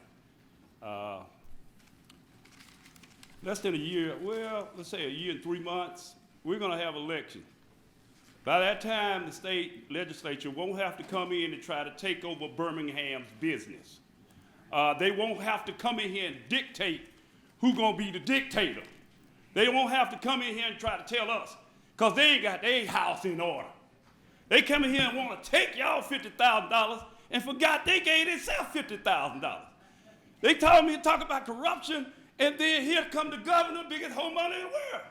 Then we turn around and look at, wait a minute, Speaker of the House, good gracious, are these people actually singling out this one black city because y'all wanted that minimum wage? You slaves. You got, oh yeah, we're gonna celebrate this big side centennial, ain't we? We're going down there to the Artisan House. All of y'all, some of y'all black folks, y'all can dress up like slaves, eat watermelon. You get out there and say how good the state of Alabama been to us. Oh Lord have mercy, we be free. Master done set us free because they tried to tell these y'all runaway slaves. We got to put y'all back in y'all place. We tried to stop y'all from voting last year. And we got a man here that's supposed to be keeping y'all in place, Mayor Bear. He do what he told to do. He give Mr. Charlie his money, millions of it. And Mr. Charlie get him back about $1 million. He keep the other 99,000. Ain't we doing good? Boy, I tell you, ain't no city like Birmingham City. You know what? You couldn't beat this. Oh, and it's the Luster Shot Spotter. Yeah, can y'all tell me how many lives that Shot Spotter? Oh, Lord, we paid $1 million for that. How many lives it done saved? Anybody know? Anybody know? Oh, y'all don't know. No. Oh, it's a feel-good measure. Like me sitting up here 4 hours and got to go to the bathroom. Woo! I got to tell y'all. And we're going to party like it's 1999, and all these people dying all over the city. Good thing the county did take down that mural, but we ain't going to take down them y'all down. Mess with that Arlington house down there, where they used to pick cotton in Cotton Avenue. Boy, y'all gonna get in trouble. We're gonna put the state legislature back on you. You try to shut it down. Better get y'all self together. Y'all don't realize you're still slaves here. Boss man gonna tell the mayor what to do, the mayor better do it, or he gonna put him in jail like he did the other mayor. Thank y'all very much. That concludes our speakers. We're down to old and new business. Councilor Roberson. Thank you, Mr. President.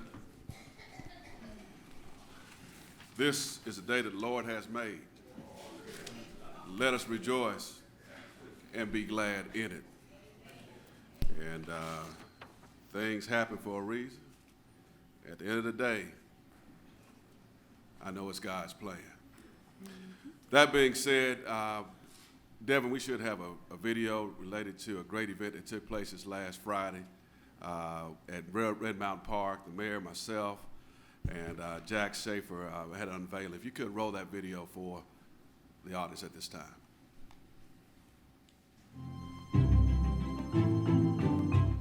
Red Mountain Park now has a clear vision on what's in store for the city of Birmingham thanks to their newest attraction.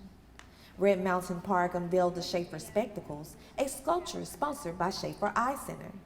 The steampunk safety glasses were created to reflect the history of Vulcan. Their whole thing was they wanted to build a pair of glasses that Vulcan would have had designed for him if he was in charge of all this. What's the coolest pair of safety glasses he would have worn in 1800s? And they pretended like he lost his glasses. We dug it up, and that's why it's all rust. And now we've brought Vulcan's glasses back to life. And bringing the history of Birmingham to life is what city leaders intend on doing. This actually shares the history of mining and which really was the fabric of our community, bring it where it was many years ago, from the industrial city to now a vibrant city. And Red Mountain Park just means so much to this community, and I'm just glad to see many faces from many walks of life enjoying this great park. As citizens reflect on the past of Birmingham, city leaders hope they will find more than what meets the eye. Red Mountain Park is a great place for education. It's a great place to come out for health and wellness. It's a great job to come out and spend time with families. So you can learn plenty of things here at the park. You can learn about artwork like we're seeing today. You can learn about the nature. You can learn about Birmingham and its history. This is a crown jewel in the city of Birmingham. There's no park like this in the entire United States.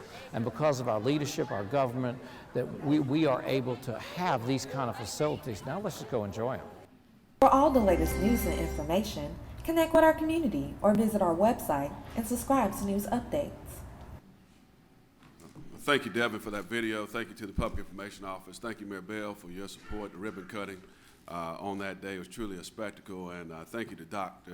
Jack Schaefer, Schaefer Eye Center, for that piece of artwork that will be displayed at Red Mountain Park. All of you out there should go see it and enjoy that crown jewel in Red Mountain Park we have. We have East Brownville Neighborhood Association meeting today at Galilee Baptist Church at 5 o'clock. Raleigh Trevelick Neighborhood Association meeting at Southwest Community Center at 6 o'clock. Southwest Framework Draft Plan Reveal meeting will take place. That's important. The Draft Plan Reveal meeting will take place tonight at 6 o'clock at Lawson State Community College at the Technology Theater on the West Campus at 6 a.m. That's the Southwest Framework Draft Plan Reveal meeting. Thursday, Roosevelt City will meet at 11 o'clock. And West Brownville neighborhood would meet at Mary Dorsey Center at 11 o'clock on Thursday. That concludes my announcements. Thank you. Councilman Tyson. Thank you, President. South Titusville will be meeting at 6 p.m. at Titusville Library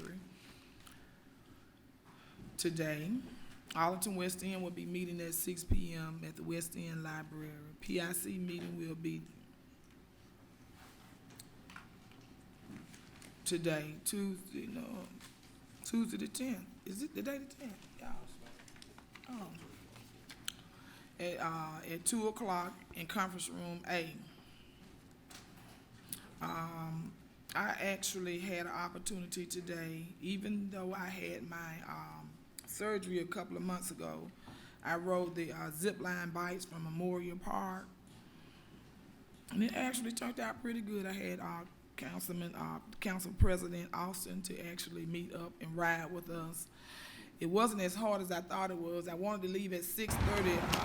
Councilwoman asked me because I thought it was going to be long. You know, taking me a long time, but it actually didn't.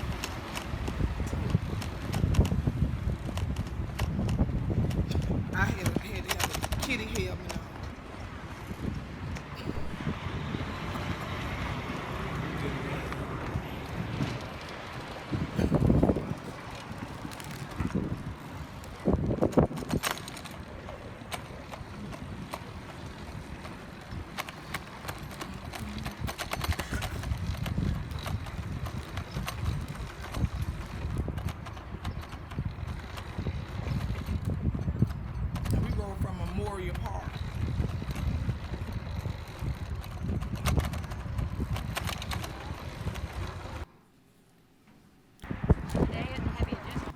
It was definitely a adventure.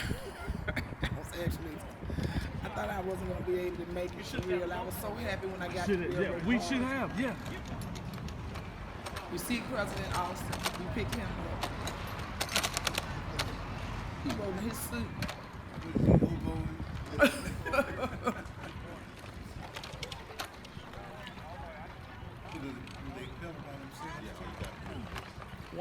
Once you start, it'll take off. That's easy. I think I might ride one. Yeah. I told you can do it. You can pull a hill with no problem. And I really want all of us to ride Friday. It is actually National Ride to Work Day. I want us to pick a spot and actually just ride to City Hall. The zip bikes have made a arrangement. If you are low income, you will actually pay $15 instead of the $75. for annual membership. And also, they're putting stations. They have one in Titusville. They're going to Smithfield Library. They're going to Norwood and behind the Civic, what's that behind the Civic Center? Druid Hill. Druid Hill and several in North Birmingham. So several locations will actually get the stations. And that will give all of our citizens in all of the communities the opportunity to actually ride the bike. And we're also going to get more electric bikes, and we're going to put a station at Publix grocery store. So the neighborhoods that's like on the outskirts of Birmingham, which will be about 2 miles, they can actually ride into Publix and then ride their bikes back to their stations and walk home, which will only be like 2 or 3 blocks. And it was actually nice. Very, very nice. I didn't break a sweat. I thought I would be sweating and just tired, but it worked out fine. Also, last week we actually had the Magic City Diamond Classic at Rickwood Field, at the historical Rickwood Field in Councilman Hart's district, Pro Tem Hart, and it was very, very nice. Then who won? State won. They beat the brakes off those guys. And it was actually a great game. And we had a nice turnout. I know next year it's going to grow every year. We actually had a real nice turnout. I wish some more council people had came because I really wanted y'all to see. They played really, really good ball. And I think they are leading in their division also. They won their division. So you're looking at, and Lawson State also won in their division. So you're looking at great baseball actually coming back to Birmingham. Our young people are actually having an opportunity to play pro. So you got to look at all of that. And it just was a great weekend and a great day today. There is proof that there is still an abundance of life at one of the oldest baseball parks in the United States, and it's right in the heart of Birmingham City.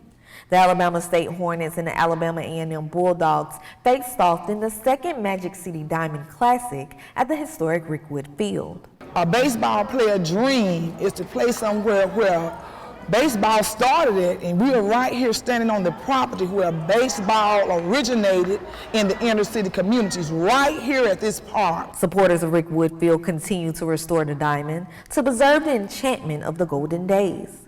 Residents were not only there to witness the in-state rivalry team showdown, but also to reflect over all the greats that have played at this historic field. I saw Reggie Jackson play here, Burt Campanelli, Sal Bando, Vita Blue, Blue Moon Ola. Yeah, maybe we might be looking at some of the greats now that's going to be participating in this classic with these 2 colleges. Organizers hope this event will not only introduce youth to historically black colleges, but also to the world of baseball. Our goal and objective is to make this event within the very near future one of the staple events in college baseball. Not just in black college baseball, but baseball in general. The Alabama State Hornets beat the Alabama A&M Bulldogs 14-2, tapping off another milestone at the historic Rickwood Field. For all the latest news and information, connect with our community or visit our website and subscribe to news updates.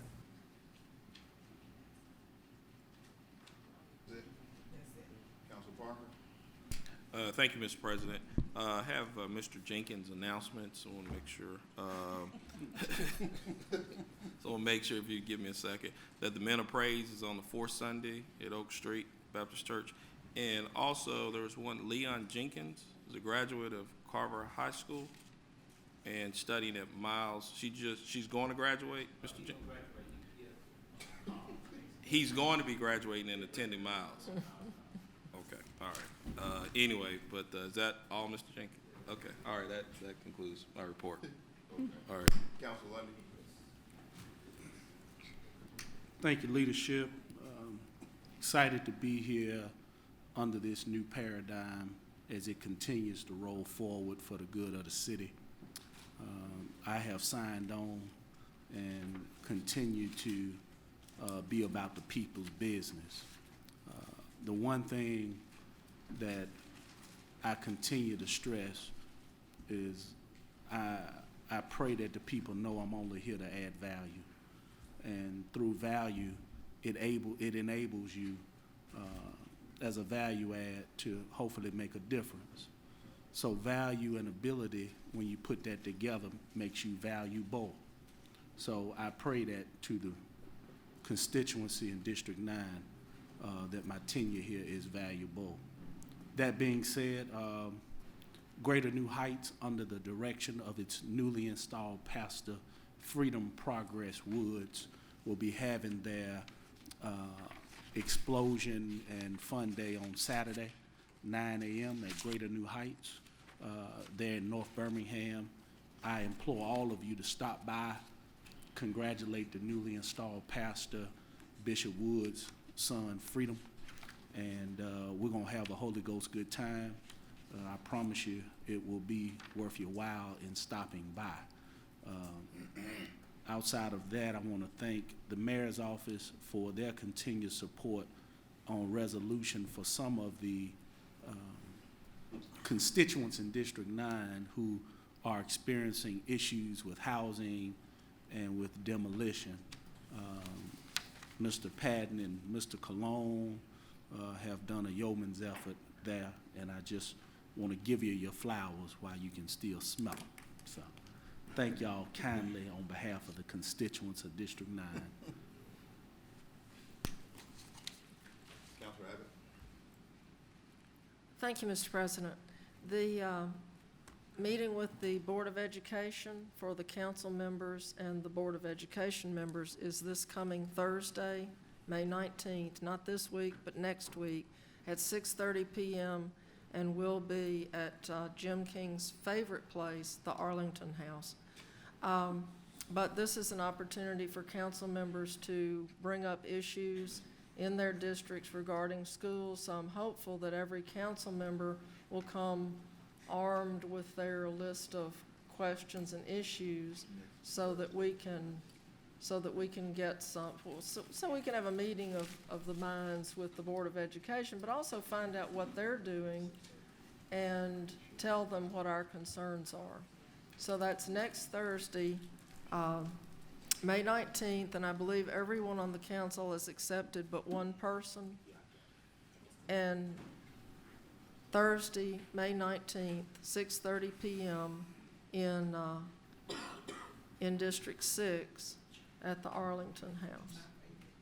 Yes, and the food is always quite good, and we're going to partake of some of it while we're there.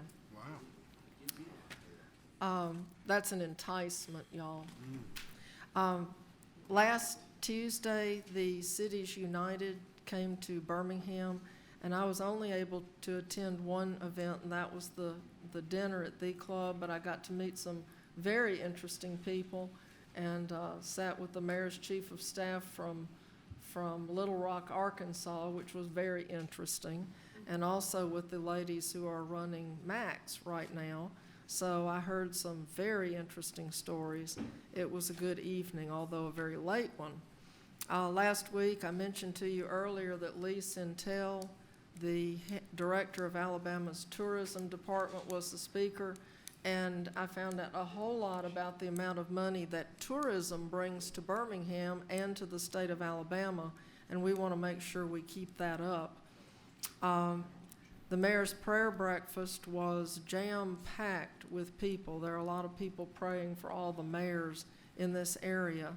I got to walk the Enon Ridge walking trail with James Gibbs and some other folks, and that trail is very nice, and it was the first time I've walked on it. I remember when we fixed it, but it's very, very nice trail. Of course, your GPS will take you to some very strange locations if you try to use that to find the trail and the park. It will take you to a couple of dead ends, and you will go into the bushes if you continue to follow your GPS. The fire station held its open house. I know Councilor Lundy was there because I bumped into him, and I understand the food was great. I was able to partake of some of the chief's wife's baking talents. She said she made 9 cakes for the open house. on her own. Next year, she's going to need some help. But they were great. And this week, the Salvation Army dinner is occurring on Wednesday evening. Hugh Freeze, the head football coach at the University of Mississippi, is the speaker. The Economic Growth Summit is on this Thursday, and we're having another walk with, well, no, this is not right. We're not having another walk with the mayor till next month. I'm trying to do these walks because it helps me to know where all the places to get exercise without spending any money are. So I thought I was going to bump into Counselor Tyson at the walk, but I know her knees have been giving her issues. It probably used your GPS and it took you into the bushes. Fortunately, I'd been to Dorothy Spears Park before, so I kind of knew where to go. You just had to drive around for a while. Doodah Day is coming up on Saturday. It starts at 10 a.m. at Caldwell and Rhodes Park, so everybody who likes pets needs to go to Doodah Day and spend some money. Neighborhood meetings coming up. East Avondale is tonight, and Highland Park neighborhood is tonight. East Avondale is at 6, Highland Park is at 7. Thank you, Mr. President. Thank you. Mr. Pro Tem. Thank you, Mr. President. Excuse, hold up, I told you. Come on, Dr. Scales. I would yield to the lady from District 1. And let's do this while she's coming. We have one other travel item. It's for Vera Jewett, $630. The item that was on the agenda for the NUSA conference, one person was left off. And instead of changing the total amount and adding her name, we're just adding her name and the amount that it's going to cost her to travel as a travel addendum like Councilor Parker does every day. So moved. Second. All in favor, let it be known by saying aye. Aye. All opposed? Move the item. Second. All in favor, let it be known by saying aye. Aye. All opposed? All right, that item passes. That was for $630. Vera Jewett. You got it, Mr. Patton? Okay. He's texting. All right, that's fine. I just want to make sure they know. Okay, she got it. All right. Go ahead. I'm sorry, Councilor Scales. Thank you, Mr. President. As always, I want to thank the citizens of District 1 as well as the entire city of Birmingham for affording me the opportunity to be their voice. I do want to go ahead and call for a resolution of sympathy for Mr. George Hall, and I so move. Second. All in favor, let it be known by saying aye. Aye. All opposed? Move the item. Second. All in favor, let it be known by saying aye. Aye. All opposed? Thank you. You want to call it pass, Mr. President? That item passes. Thank you, sir. I also want to let everyone know that we did cancel the Governmental Affairs Committee meeting that was supposed to take place on yesterday. However, that meeting will be rescheduled at the call of the chair. Do want to say congratulations to our continued support of this president, in addition to our new addition of Councilor President Pro Tem Hoyt for being our Pro Tem. And this is his second time being there, so that's no new duty that he's unfamiliar with. So we want to say congratulations to him as well in that regard. I am so happy that my students are getting ready to graduate. They're going to see Mama Scales out there at all of my schools in my district, and some in Councilor Rafferty's district that I adopted long before I became a council member. So I'm very excited about that. Our high school students will graduate May 16th and May 17th. Huffman High School is May 17th. Want to say congratulations to the coaches, girls basketball team, boys basketball team coaches over at Huffman High School for being chosen. I know that Regina Carr Hope was chosen as the principal of the year, but my coaches are the coaches of the year for girls and boys. So I want to be able to say congratulations to them as well. The last thing is that I want to invite everyone. We're having our Northeast Area Framework meeting. That meeting will take place on next Monday. So save the date, mark your calendar, May 16th, 6 p.m. at Our Lady of Lourdes Catholic Church, which is 980 Huffman Road. So as much as you can, please make sure you come. It is a planning unveiling meeting, so we need to make sure that we're there, and the only way your neighborhood changes is that you help to change it by showing up. And I think, Mr. President, unless I can think of something else, that is all I have for now. I do know that Jazz in the Park is coming to District 1. It's free, it's open to the public, so if you're looking for somewhere to go, something to do for Memorial Day weekend, we invite you to come out to District 1 at Huffman High School for a free jazz concert, which is Jazz in the Park. And I look forward to, I think that the mayor, my understanding, is participating. I'm sure the council will be as well, with Steel City Jazz. That's coming up in June. So it seems like we've got a lot going on, and I look forward to even, and Mr. Patton, I hope that maybe that was your wonderful idea to bring all the city employees over there to District 1 to East Pinson Valley Recreation Center. So I look forward to seeing my picture on that since I was there last year, because I figured you so handsome, if I could just join you, I might look pretty. So just don't forget my photo this time. Thank you, Mr. President. Thank you. Just got there earlier. Pro Tem Hoyt. Oh, ma'am, I got that. Thank you. I saw when you got that, 'cause I was there. The Bellevue Heights Neighborhood Association meets Tuesday, May 10th at 6:30. That's at Brown Elementary School this evening. Central Park Neighborhood Association meets on Thursday, May 12th, 2016, 6:30 at Five Points West Library. The next Public Safety Communication Committee would meet on the May 16th at 4:30 in these council chambers. Want to say congratulations to Mr. Hager Hill for being appointed to the Parking Authority Board. Want to congratulate my daughter. Just got a text not too long ago. She started her year-long internship with McGuire and Woods law firm in Atlanta. She also got a call today that she's been offered the 7th Congressional District internship in Washington, D.C., so she has to make some tough decisions, I suspect. But we're just very proud of Maya and her accomplishment. Just a blessing. And she also last week received her official paperwork that she will be graduating, will be finishing her coursework in December. So she is officially a senior, and she'll be finishing Spelman in 3.5 years. So her mother and I are very proud of that. So just a blessing. Thank you. Let me say something about today, and it's just ironic that that Councilor Robeson and I would have quoted the same scripture today. I just quoted it early this morning because every day is a good day. But I do believe that changes are sometimes necessary.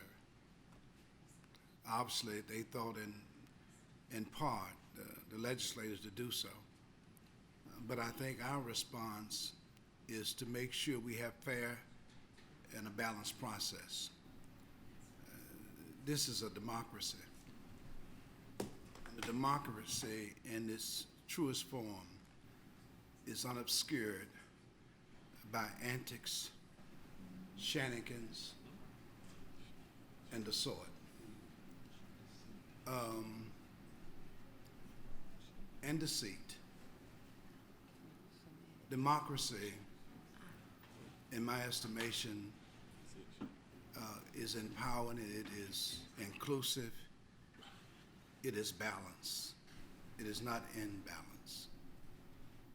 And so I want to say that we have had a great leader in the president. He has brought forth some great initiatives, and they almost too numbers to even name, but he's been a great leader to this council and to this city. And I support his leadership because he has not failed, in my estimation, in terms of his wherewithal, his intellect, his disposition, always inclusive, always conscious about trying to move the city forward. And so I have voted today my conviction, and I won't waive on that. I just won't. But I do believe that we got a good leader. He has forged relationships beyond some of the brokenness that we've experienced in this council, and he continues to do that, and he's going to continue to do a great job, and I'm going to help him. I won't be somewhere on the side. I'm going to be right there with him, trying to make the changes that we need and to support the mayor in his efforts. We're in concert here. And I don't understand how we can allow some folk to dictate what we're doing, and it's not true. We're not disjointed. I find that hard to believe, that we're disjointed when all this wonderful work, the mayor just gave his budget statement of all the wonderful things that have happened under this mayor and this council, and all it was good. It was so good that we even got a $16 million increase in our budget, which really speaks to economic development. Yeah, and that means that the city is growing, we are growing, this council is growing in terms of its influence. We're trying to make a difference, and this mayor's office is growing. And we are. You know, Tom is a great steward of our dollars. You know, I don't mean to call you out, Tom, because I don't want nothing to happen to you. But, and you either, Mr. Patton, 'cause you are my friend, and I love you. I do. I love the mayor, too. I love all of y'all. But I do believe this is a Claritin moment for the city. And you're going to see that we're going to be cemented. We're going to move together. And we're going to move together with vision, and we're going to move together with some understanding that it's not about us. It's really about the citizens of Birmingham. And I've often said that there's no separation in citizen. The mayor has the same citizen that you and I have in our respective districts. But I'm one that change doesn't bother me. You know, 2 years ago, I was on the other side. I accepted that I wasn't president, and I don't think not one day did I put anything in your program. Matter of fact, I even changed my vote because I wanted it to be, summarily that we were all together. I did that. I know, Council Titan, but you know, we still working with her. Yeah, we got on the altar, but I don't know. You got to have a change. But she's wonderful. But we all are working towards the same end. And I want to thank my colleagues for believing in me, believing in my leadership. And we're going to move together. I respect every last one of you all. But I have not ever raised any objection to the change. I've had to move out of offices. I've had to, change my parking space. I've had to do all that. Never, my committees, never have you heard from me any gripe. Because you know what? You don't own none of this. It's just an office. It's just a title. And when you get caught up in the title, get caught up in position, then guess what you're going to do? You're going to be a legend in your own mind. Because nobody else cares about that, quite frankly. And I'm just saying who I am. And I thank God. I told some folks about Sunday, thinking about Mother's Day. My mother taught me how to love, taught me how to cry, and she taught me how to celebrate, and she taught me how to move on. because you can't think that much of yourself that you think the world stops. You can't do that because the world continues and it will leave you if you're not very careful. And so I want to say that, but Mr. President, I'm with you 100%. And I embrace whatever assignments you have given, I take them. And I'm gonna do the best I can in those assignments. Whatever y'all decide, whatever you decide, is just a process. I've been both a benefactor and a victim. And so I've been bruised, been talked about, and so is your what? Something I can't think of other things. But anyway, we moving on. But listen, I know I want to bring some good stuff too. I think they got a tape with me showing out. That's me skating there. They don't think I got it.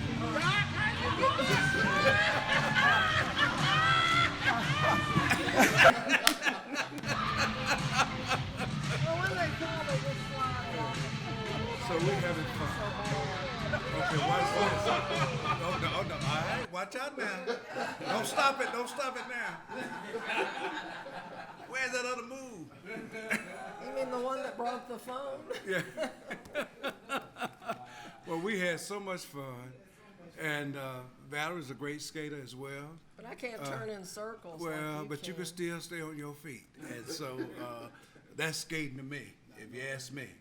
But we had so much fun. I want to thank Council Scales, I think, because you said we needed to skate. Yeah, and you didn't show up, but I'm waiting on you. I was working, but the bowling has been wonderful. Council Tyson, I mean, this whole idea about us getting together, you know, and just, being a part of the community, because people want to see us in places, come in places like that. Pool next. Oh, we're gonna play pool. You know, I'm a good pool player now. That's next month. Okay. Jazz, you know, we can, we can have some low wages if you want to, but then the church might put me out, but we'll pray for a lunch. How about that? But I'm hoping I can get Mr. Patton on that. And then if we want, then we need to play ping pong. You know, I'm a good ping pong player. Ping pong. Boys Club All-American. Okay. All we have to do is find some. And then we ping need to pong swim. tables. We need to find ourselves swimming in the pool now. At the cross place. I want to swim. You know, I taught swimming at Lawson State. Boy, stick to your Okay. announcements. Okay, stick to my announcement. I know. But you know, I like this kind of stuff. Yeah, I know it. Thank you so much. Councilor Abbott. Yeah, I just wanted to say that just in case there are any neighborhood people that are still listening to us, the mayor did increase the neighborhood funds to $5,000 from $2,000. And I know that there will be neighborhoods that are excited about that because they said they just couldn't do anything with $2,000. So I just wanted to make sure if they're still out there, they know that they're getting a little tiny increase. Councilor Scale. Thank you, Mr. President, and I'm also glad that you mentioned that, Councilor Abbott, because it has been the spirit of this council. I know with myself, for each neighborhood association, and I know that other council members are doing the same, because I know that people think that, oh, well, it's the council that gave us $2,000. No, your mayor proposed $2,000, like he's proposing for you to get $5,000, but I know this council member made sure I gave mine $7,000, so they ain't got to wait for $2,500. I gave it to them, so I just want to make sure that everybody know for the record that you got council members that's filling in the gap. And so we're glad that the mayor done stepped it up. I wish he'd take it on to 10,000, which is where it was before.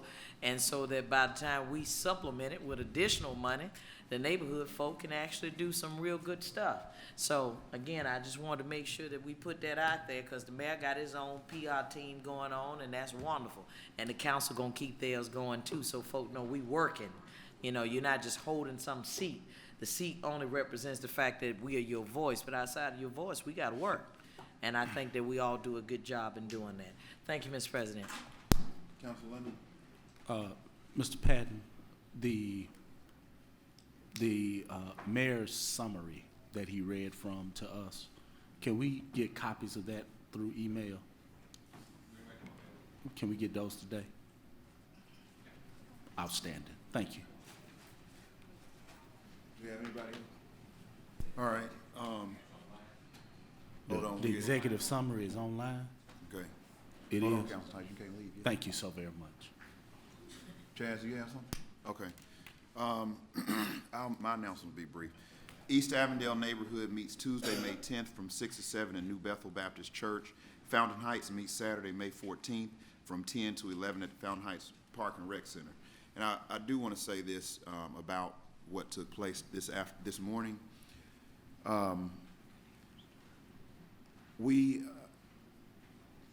are a lot of things that we have to do as elected officials to ensure the long-term growth and vitality of our most precious asset, which is our neighborhoods and our communities that we were all elected from to serve. And while it's unfortunate that the events that led up to today's vote took place to even put us in this position, I think it's very unfortunate for us. However, this council is one body, and we speak as one voice. Regardless of if some of the individual council members agree with the decisions that this body collectively makes, we are still one voice. And we are, and I will, continue to work as hard as I can to mend whatever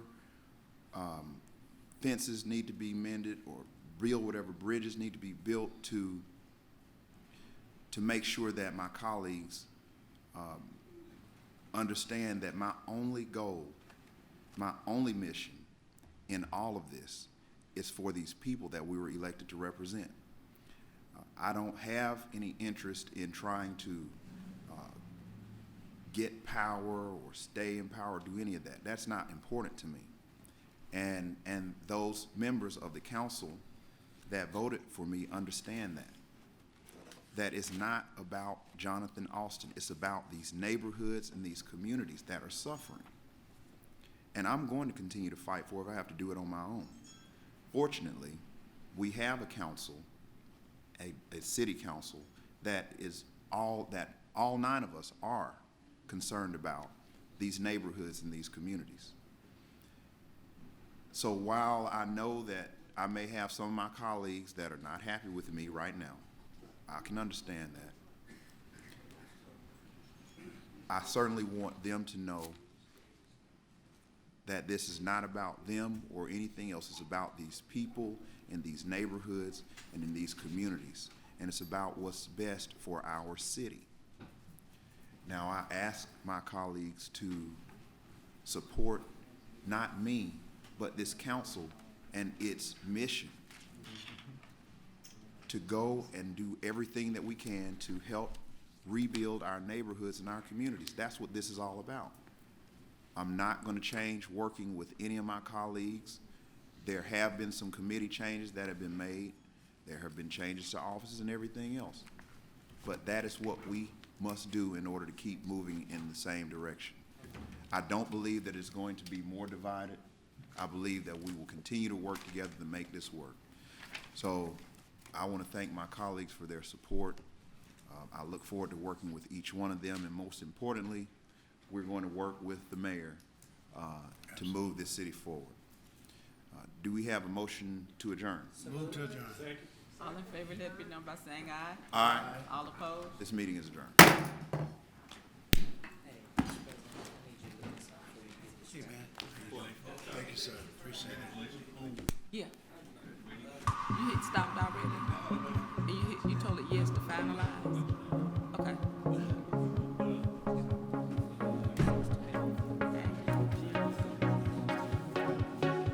Brittany, come in just a moment. Bring your laptop.